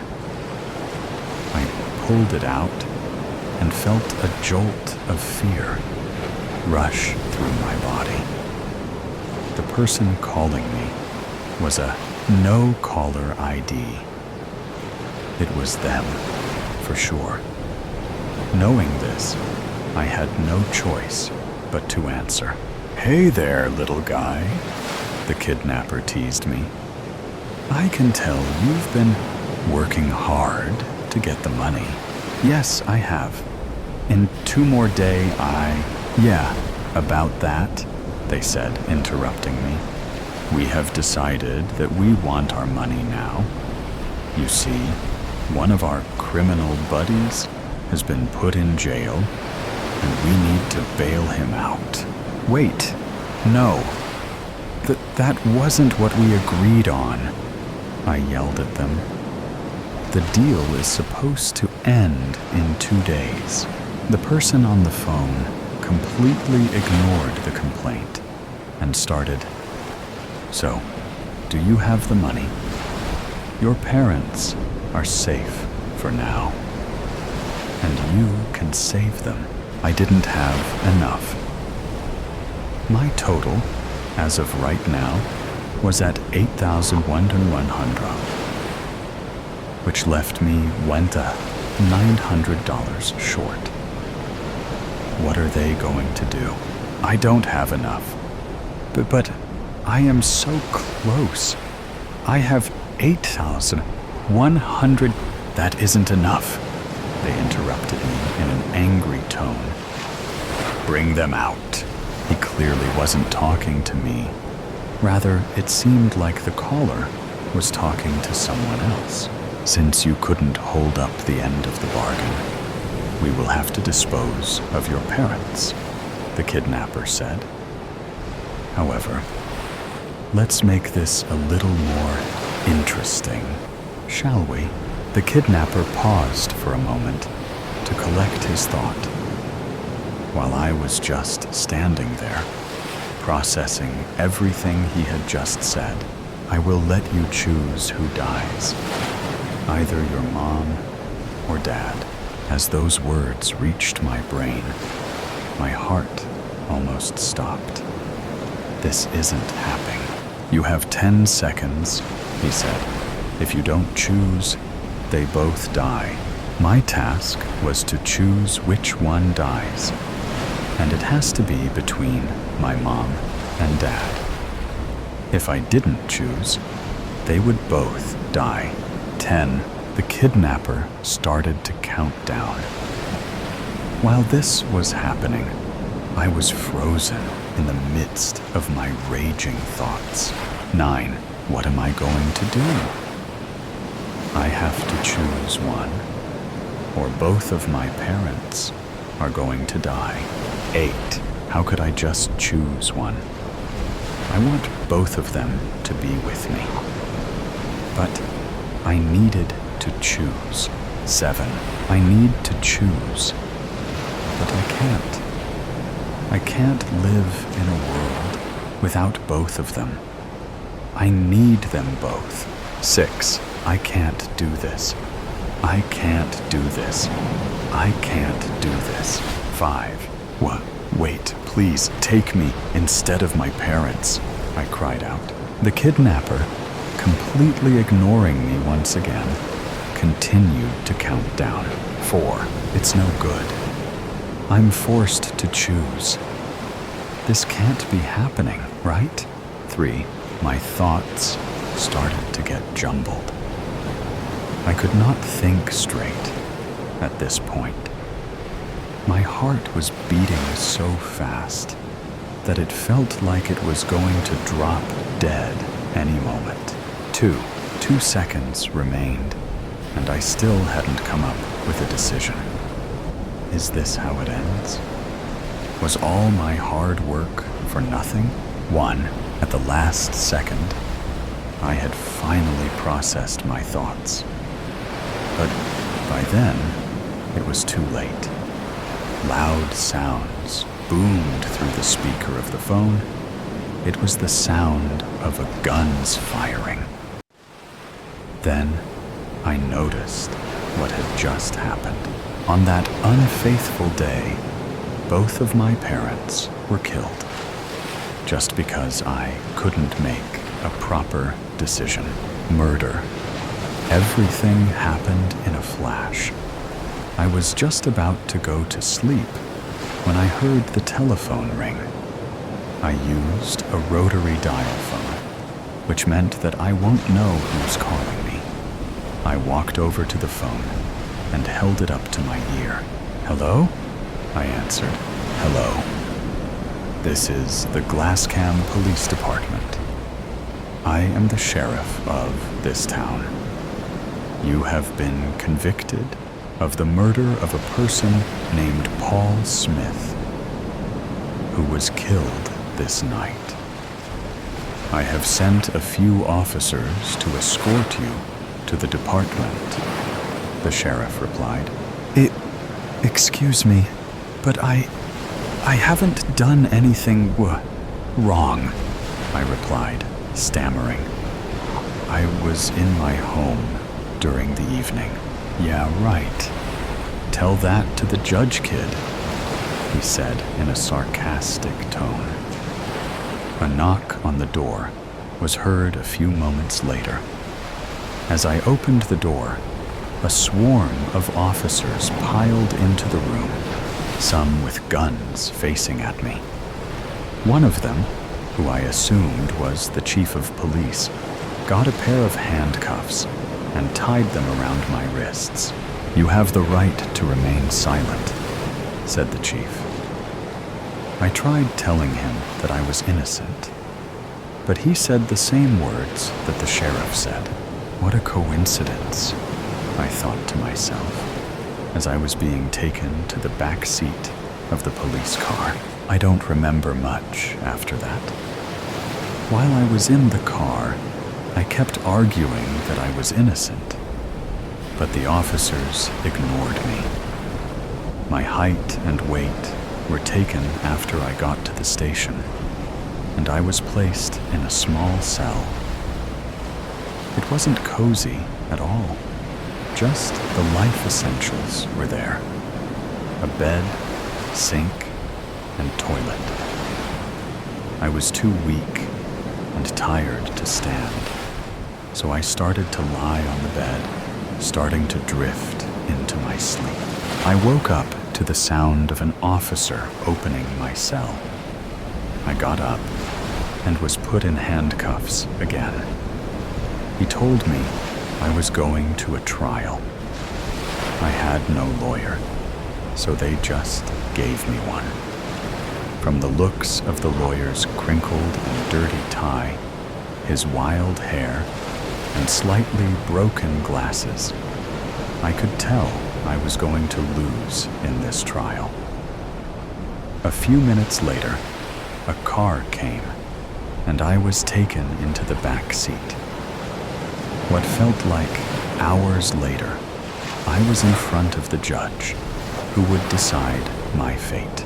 Looking at the spectators, I saw a group of people in tears. I assumed they were the victims' parents. They saw me looking in their direction. They scowled at me and turned their heads in disgust. I couldn't take it. For all my life, I have never made any mistakes, so it would be unreasonable if I was accused of murder. Thinking about this made my head spin. After my testimony and the lawyer's argument with the victim's family's lawyer, it was time for the jury to decide. A few minutes later, the judge said the final statement of the trial. I only remembered a little bit. The accused, James Johnson, proven guilty, with no chance of parole, no chance of bail, can only be released until further evidence is discovered. This mumbo-jumbo is gonna take forever. Let's get to the point. James Johnson will serve a life sentence. Then the gavel was heard. Snug fit? The officers joked when I finished switching my shirt and pants to the ugly, bright orange prison uniforms. Cell number 13 was where I was headed, just when I thought I had the chance to be released. The number 13 blocks the tunnel of hope. I thought to myself in a saddened tone. I wanted to prove everyone wrong, especially my friends, family, and the victim's family. But now, that chance was disappearing every second I was in this building. My family came to visit every so often. Mother and my 23-year-old brother came to visit me every day. Father died when I was 12, a few years after my brother was born.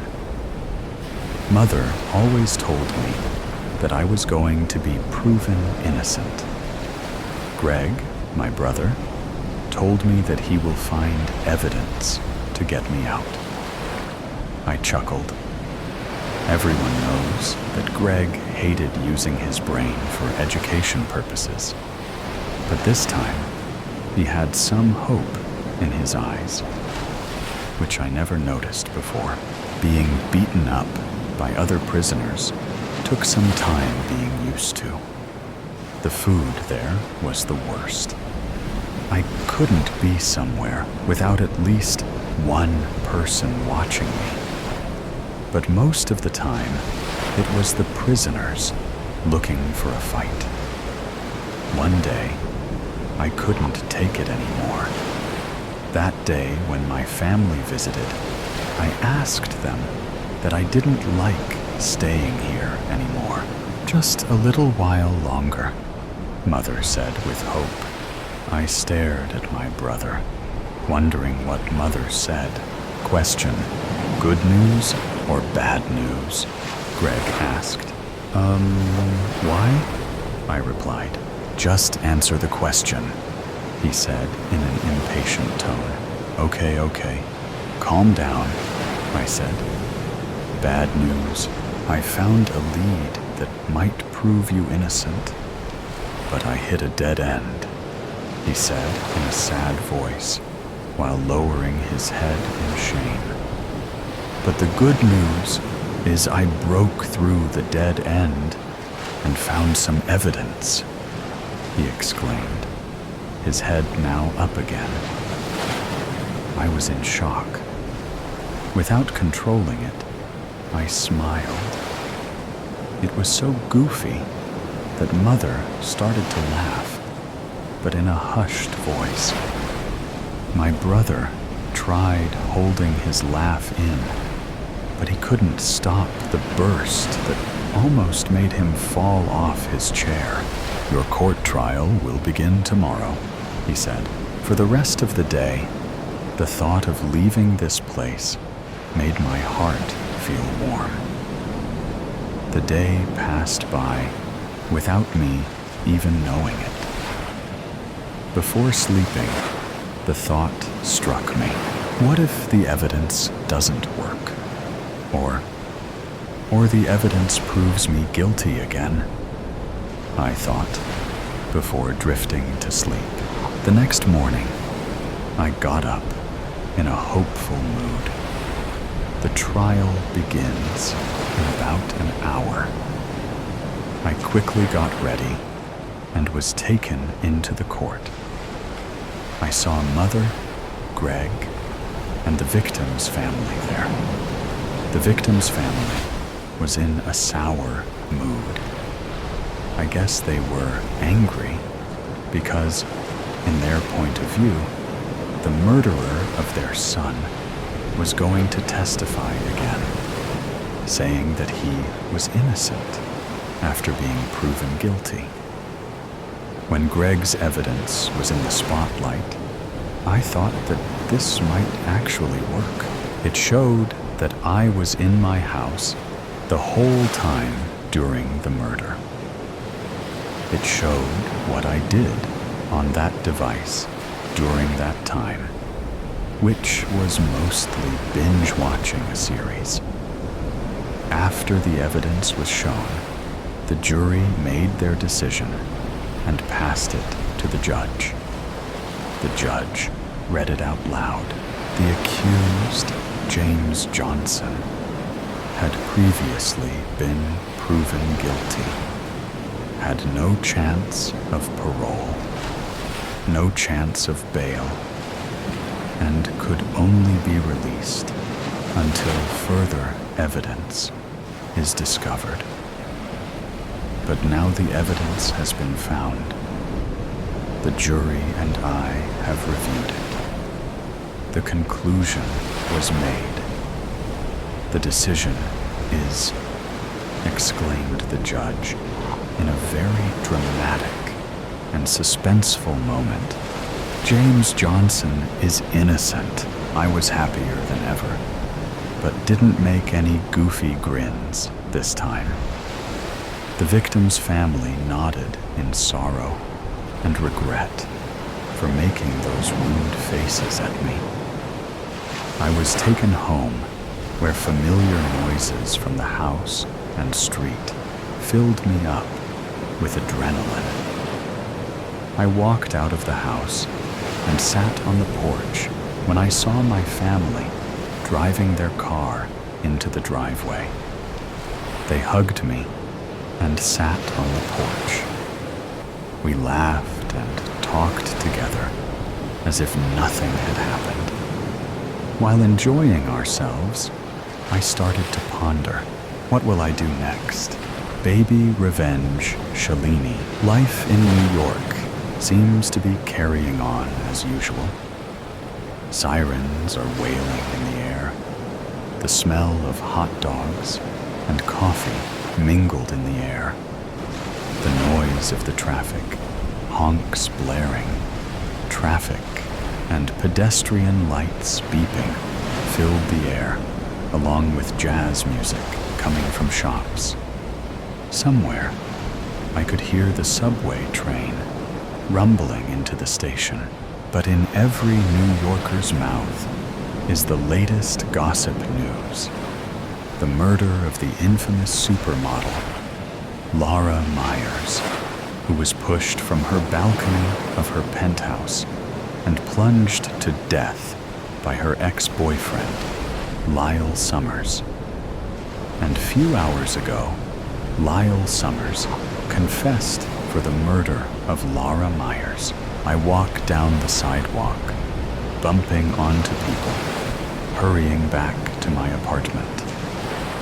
On the way, I stop over at the newsstand. On the front page of every magazines and newspapers was the picture of Laura Myers looking glamorous in a photo shoot on one side with the picture of Lyle Summers, looking gaunt and disheveled, leaving the Manhattan police precinct. I pick up a newspaper and read the front headlines. The supermodel fell on her death. Boyfriend responsible for the murder. The headlines sounds like something out of a crime show. I paid a disgruntled-looking man who owns the newsstand and then shovel the newspaper into my bag before heading towards the subway station. My phone starts ringing, and I groaned as I look at the number on the screen. It was my friend, Jenna, who was calling. "Hey, Jen, I answered, but Jenna broke in. "Shalini, have you heard the news?" Jenna shrieked. "Laura is murdered." "Yeah, it's the talk of the day," I mumbled as I climbed down the stairs to the subway station. "Hey, Jen, I am going to be on Subway. I'll call you back." And I cut off the connection before Jenna could reply. I got into the train and then sit next to two women who seemed to be carrying on some excited conversation. Little did I realize as I sit next to them that they were, of course, talking about Laura Myers' murder. I, anyway, sit next to them and pretend to be absorbed into my phone.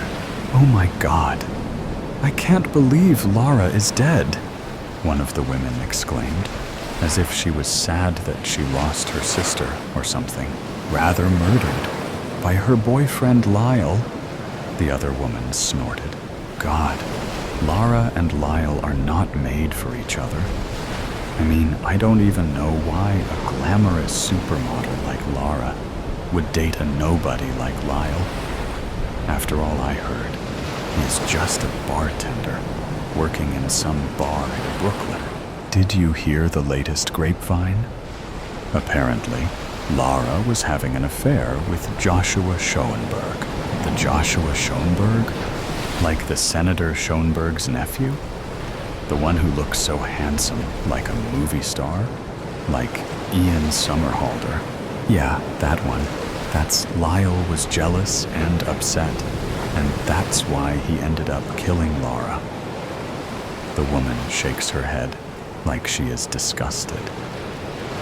About a month ago, at a fashion show, Laura and Lyle got into a heated argument that the security had called in to escort Lyle out. Well, finally, Laura decided to move with someone of her league. The woman replied. Joshua and Laura would make a perfect couple. Rather than her and that bartender, I didn't realize that I was gripping my phone so hard that my knuckles were turning white. I had to prevent myself from lashing out at them, but they don't know who I am. To them, I am just a working woman on my way home after a busy day at work.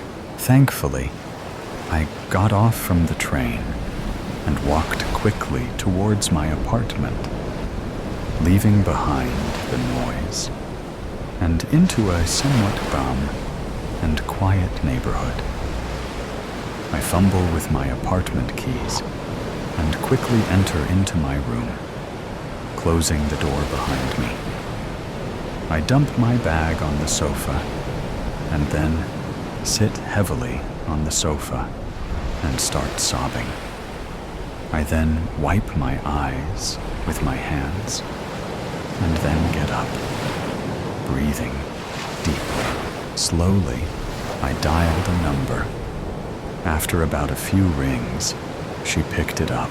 "Mama!" I started sobbing into the phone. Chara. A few days before, I look at the pregnancy test and see the 2 lines on the stick. I am pregnant. I am pregnant. with Joshua Schoenberg's child. Should I feel joyous? I should, but lately I didn't. Joshua was not like the man I used to love. He told me that it was embarrassing to introduce me to his family because I am not white. I am a Sri Lankan. Then why did you date me? I have yelled at him. To my anger, Joshua simply shrugged.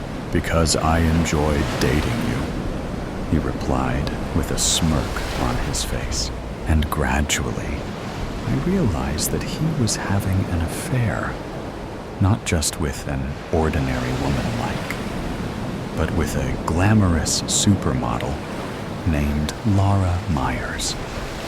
He had taken her to places where he would never take me, and had even introduced Laura to his sister, Margot.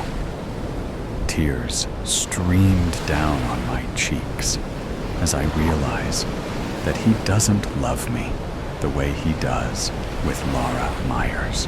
Racism is involved in this. I thought Joshua didn't have any racism in him, considering he was half Jewish through his father, whose family emigrated from Europe. But Joshua was too embarrassed to introduce me even to his family, because I was not white. Nonetheless, I decided to call Joshua and tell him the news. With shaking hands, I dial his number. After about 5 minutes, he answered the phone. "What now, Shalini?" he answered gruffly. "I am busy." "Joshua," I stammered, and for a moment, my voice was frozen, as if I am unable to speak anything. "Shalini, I don't have time. I thought I gave you money." His tone was impatient. "I am pregnant," I blurted out loudly. There was silence on the other end, and for a moment, I thought Joshua had ended the connection. But I heard his raspy outtake of breath. "Pregnant? What? I thought I made it clear," he began. "Please, Joshua, please don't tell me to abort the baby," I pleaded. "The baby can bring us back to..." "Shalini, I don't want a family with you. I have already chosen someone to spend life with," he said gruffly. "Do what you want with the baby. I don't care." And the line went dead. I stared at the phone. "Do what you want with the baby. I don't care." Those words felt like sharp, icy words in my heart. Joshua Schoenberg is heartless and a complete different person from the one I used to love. And then I made a decision. I pick up my bag and set off to find Laura Myers. I am going to ask her to leave Joshua Schoenberg alone, because I will do anything to keep my baby and make Joshua responsible for the baby. After all, he is the father. Murder at Kasserine Pass. Murder at Kasserine Pass. The Bo-Chebka Road, deep inside the Kasserine Pass, narrowed to little more than a camel track, along a dry riverbed and steep cliffs. Rooted in the pale sand, a grove of palm trees jutted out from the ground as if thrown down and forgotten long ago. The remnants of the U.S. 26th Regimental Combat Team used the shade of the palm trees to dig their foxholes. Covered in sand and blisters, men hacked until the exposed roots of the palm trees aggravated their progress. Collapsing, exhausted, They lay where they fell, swollen tongues aching for water. Lieutenant Myers walked among his men, giving words of encouragement, and promised water would arrive when teams returned from Ain Boudrias up the road. As an officer, he thanked and encouraged his men for their hard fight against the Germans. He hoped fresh troops, supplies, and ammunition would arrive by the next morning. But he couldn't make promises. Around 2 in the morning, a mule train arrived with water, and Lieutenant Myers saw every man drank his fill. Some even vomited after they drank too greedily. Others, familiar with working in the heat, sipped slowly and intentionally. Lieutenant Myers lay down in a foxhole as exhausted as the rest and drifted off to sleep. At 04:30, Sergeant Thicket woke the lieutenant for him to walk rounds once again, walking from foxhole to foxhole. He leaned over and checked his men. In the dim light, low in the eastern sky, his outline became visible among the tall palm trees. Approximately 05 o'clock, a single shot rang out far to the left of his position. Lieutenant Myers clutched his chest and dropped to the ground. Confused men, roused by the shot, began returning fire into the vast, empty valley in front of them, thinking they were under attack. Less than a minute later, the firing stopped, and the medics pronounced Lieutenant Myers dead. Captain Williams' Task Force.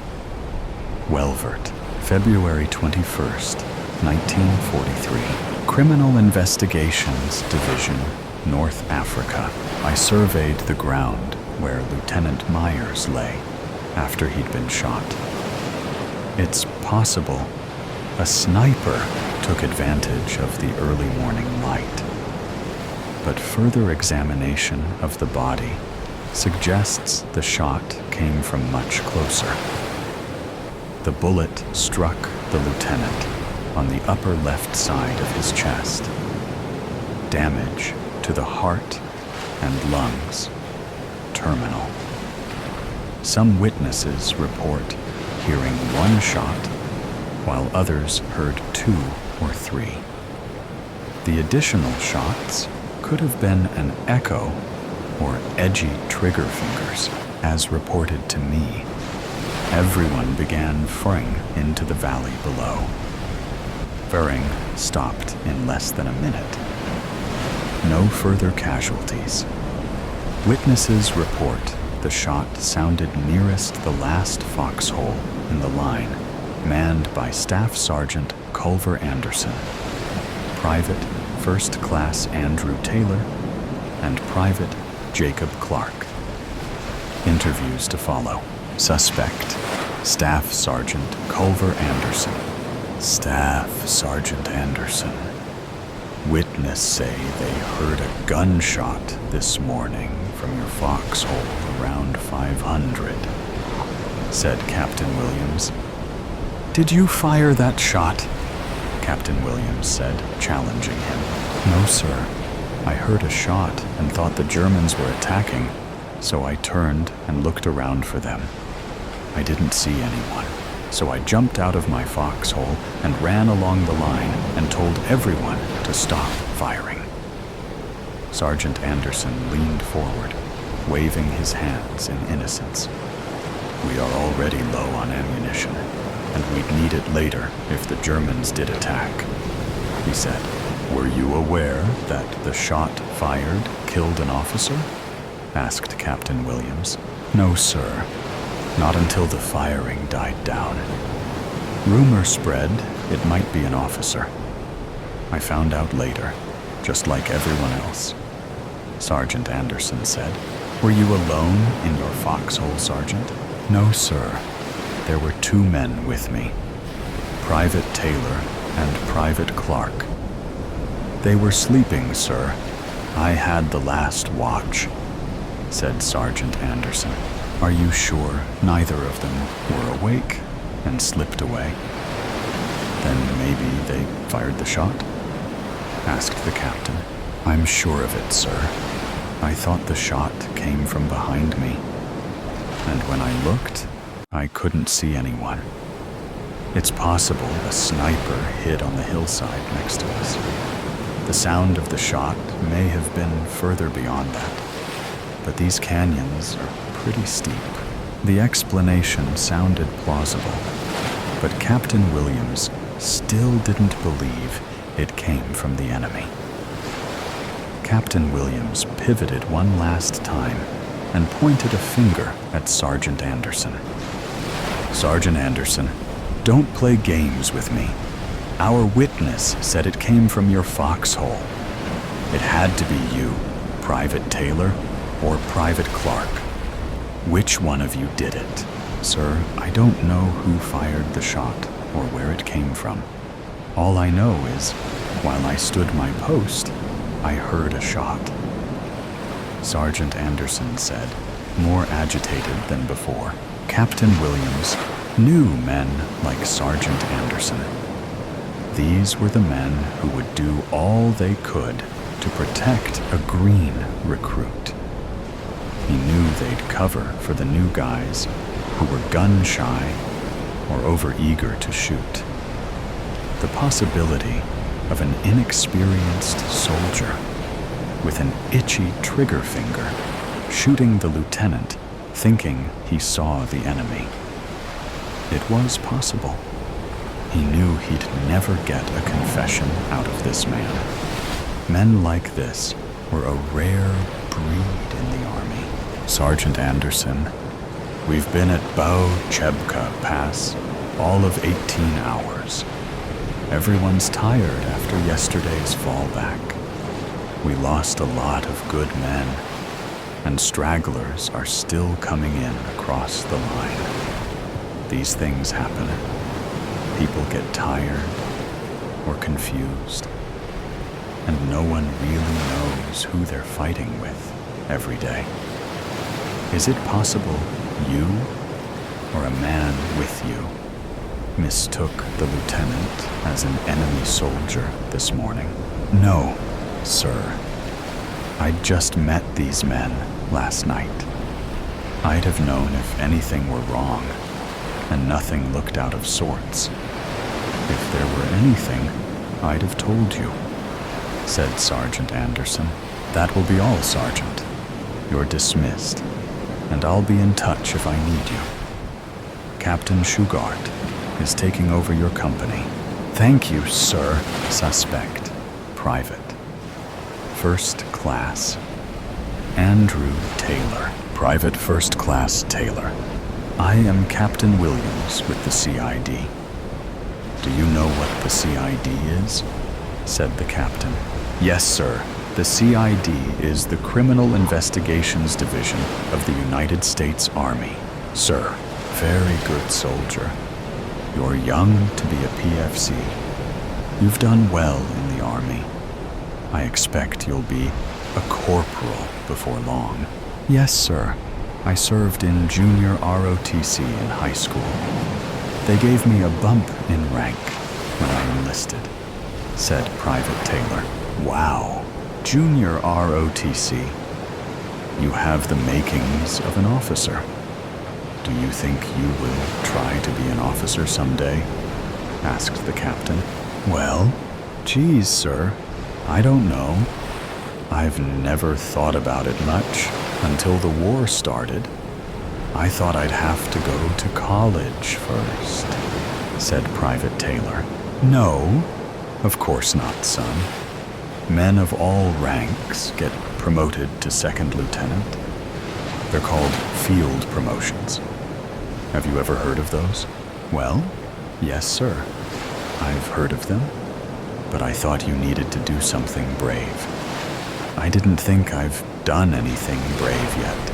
Well, Corporal, it takes a special soldier, someone with real leadership, to get promoted in the ranks, especially to the rank of officer. Captain Williams called him a higher rank to gauge Private Taylor's reaction. I'm only a private first class, sir. I have to wait a few more months to be a corporal. See, there you go. Honesty. Honesty is an outstanding trait to have as a soldier. I think we should make honesty a prime factor in the field commissioning program. Don't you? Said the captain. Well, I think so, sir. I think it would be important, said Private Taylor. That's good, soldier. I'm really glad you said that. And that brings me around to a question I have for you. Did you hear the gunshot this morning? Well, yes, sir. I heard it. Do you know where it came from? I'm not sure I know where it came from. It sounded nearby, but I couldn't be sure. I took the first watch and fell asleep around 2 a.m. You were sleeping. You had a rough day yesterday, and we lost a lot of good men. We lost another man this morning. What do you know about that? Yes, sir. It was a hard day yesterday. Private Taylor rubbed at his eyes as if trying to block out the images. I heard someone was shot, but I don't know much about it. Was it a sniper, sir? That's the rumor. Is that why I'm here this morning? Asked Private Taylor.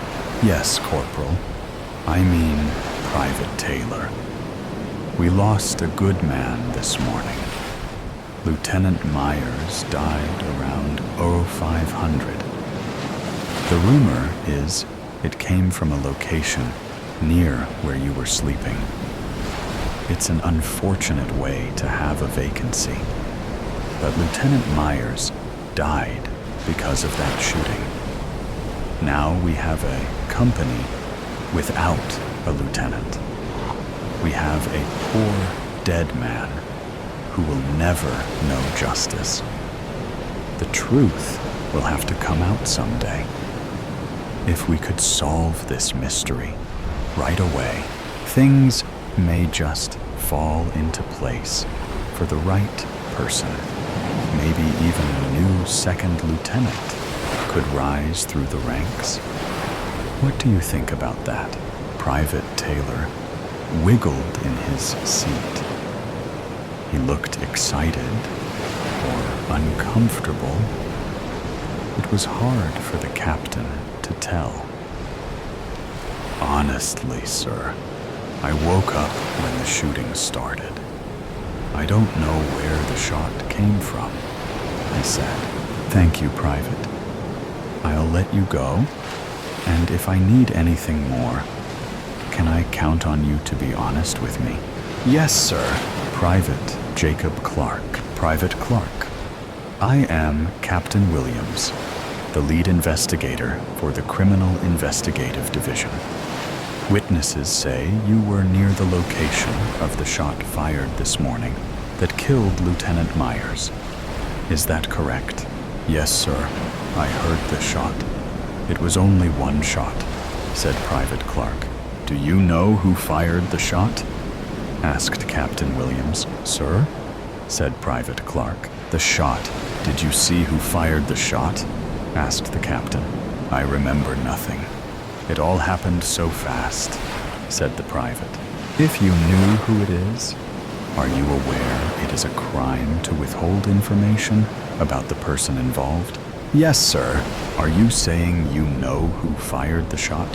Asked the captain. Sir, no, sir. It all happened so fast. Did you know that covering for someone is also a crime? Maybe you know who fired the shot, and you just don't want to say. It's called being an accomplice to murder, said the captain. The kid looked dumbstruck. I didn't know that, sir. Honestly, it all happened so fast. Did you also know there is a second crime being committed by the killer? If they are threatening a subordinate to covering up a murder? It's called retribution. If someone you know is telling you they would hurt you or kill you for telling the truth about this killing, then creating fear of retribution is a crime. I didn't know that, sir. Yes, Private Clark. It is a crime, and a very serious one. We do not look kindly upon those who threaten retribution to subordinates. If you know anything, you are free to tell me. I will make sure you are safe from the one threatening you, and I'll have them removed immediately. Is there anything you'd like to tell me, soldier? I'm sorry, sir. I don't know what you mean. I was in my foxhole this morning when I heard this rifle shot, and I jumped. I don't remember anything after that. Then everyone started shooting, said Private Clark.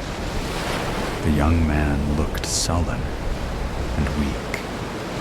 He slouched in the chair, staring into the distance, 100 miles away. Pacing back and forth across the tent, Captain Williams looked into the private eyes. He'd seen this before, after a fight. Unfortunately, the captain felt each man knew something he did or didn't want to say. Confessions didn't come easy.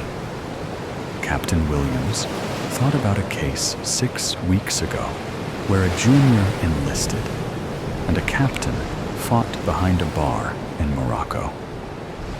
The enlisted man should have been court-martialed and the officer reprimanded. Turns out the two men knew each other from high school, and they fought over a girl they both knew. Neither confessed to starting the fight, and no witnesses came forward. The answer stared him in the face, but the guys covered for each other. Captain Williams believed the same thing might happen here. He released the private and stood at the tent flap, trying to piece together everything he knew.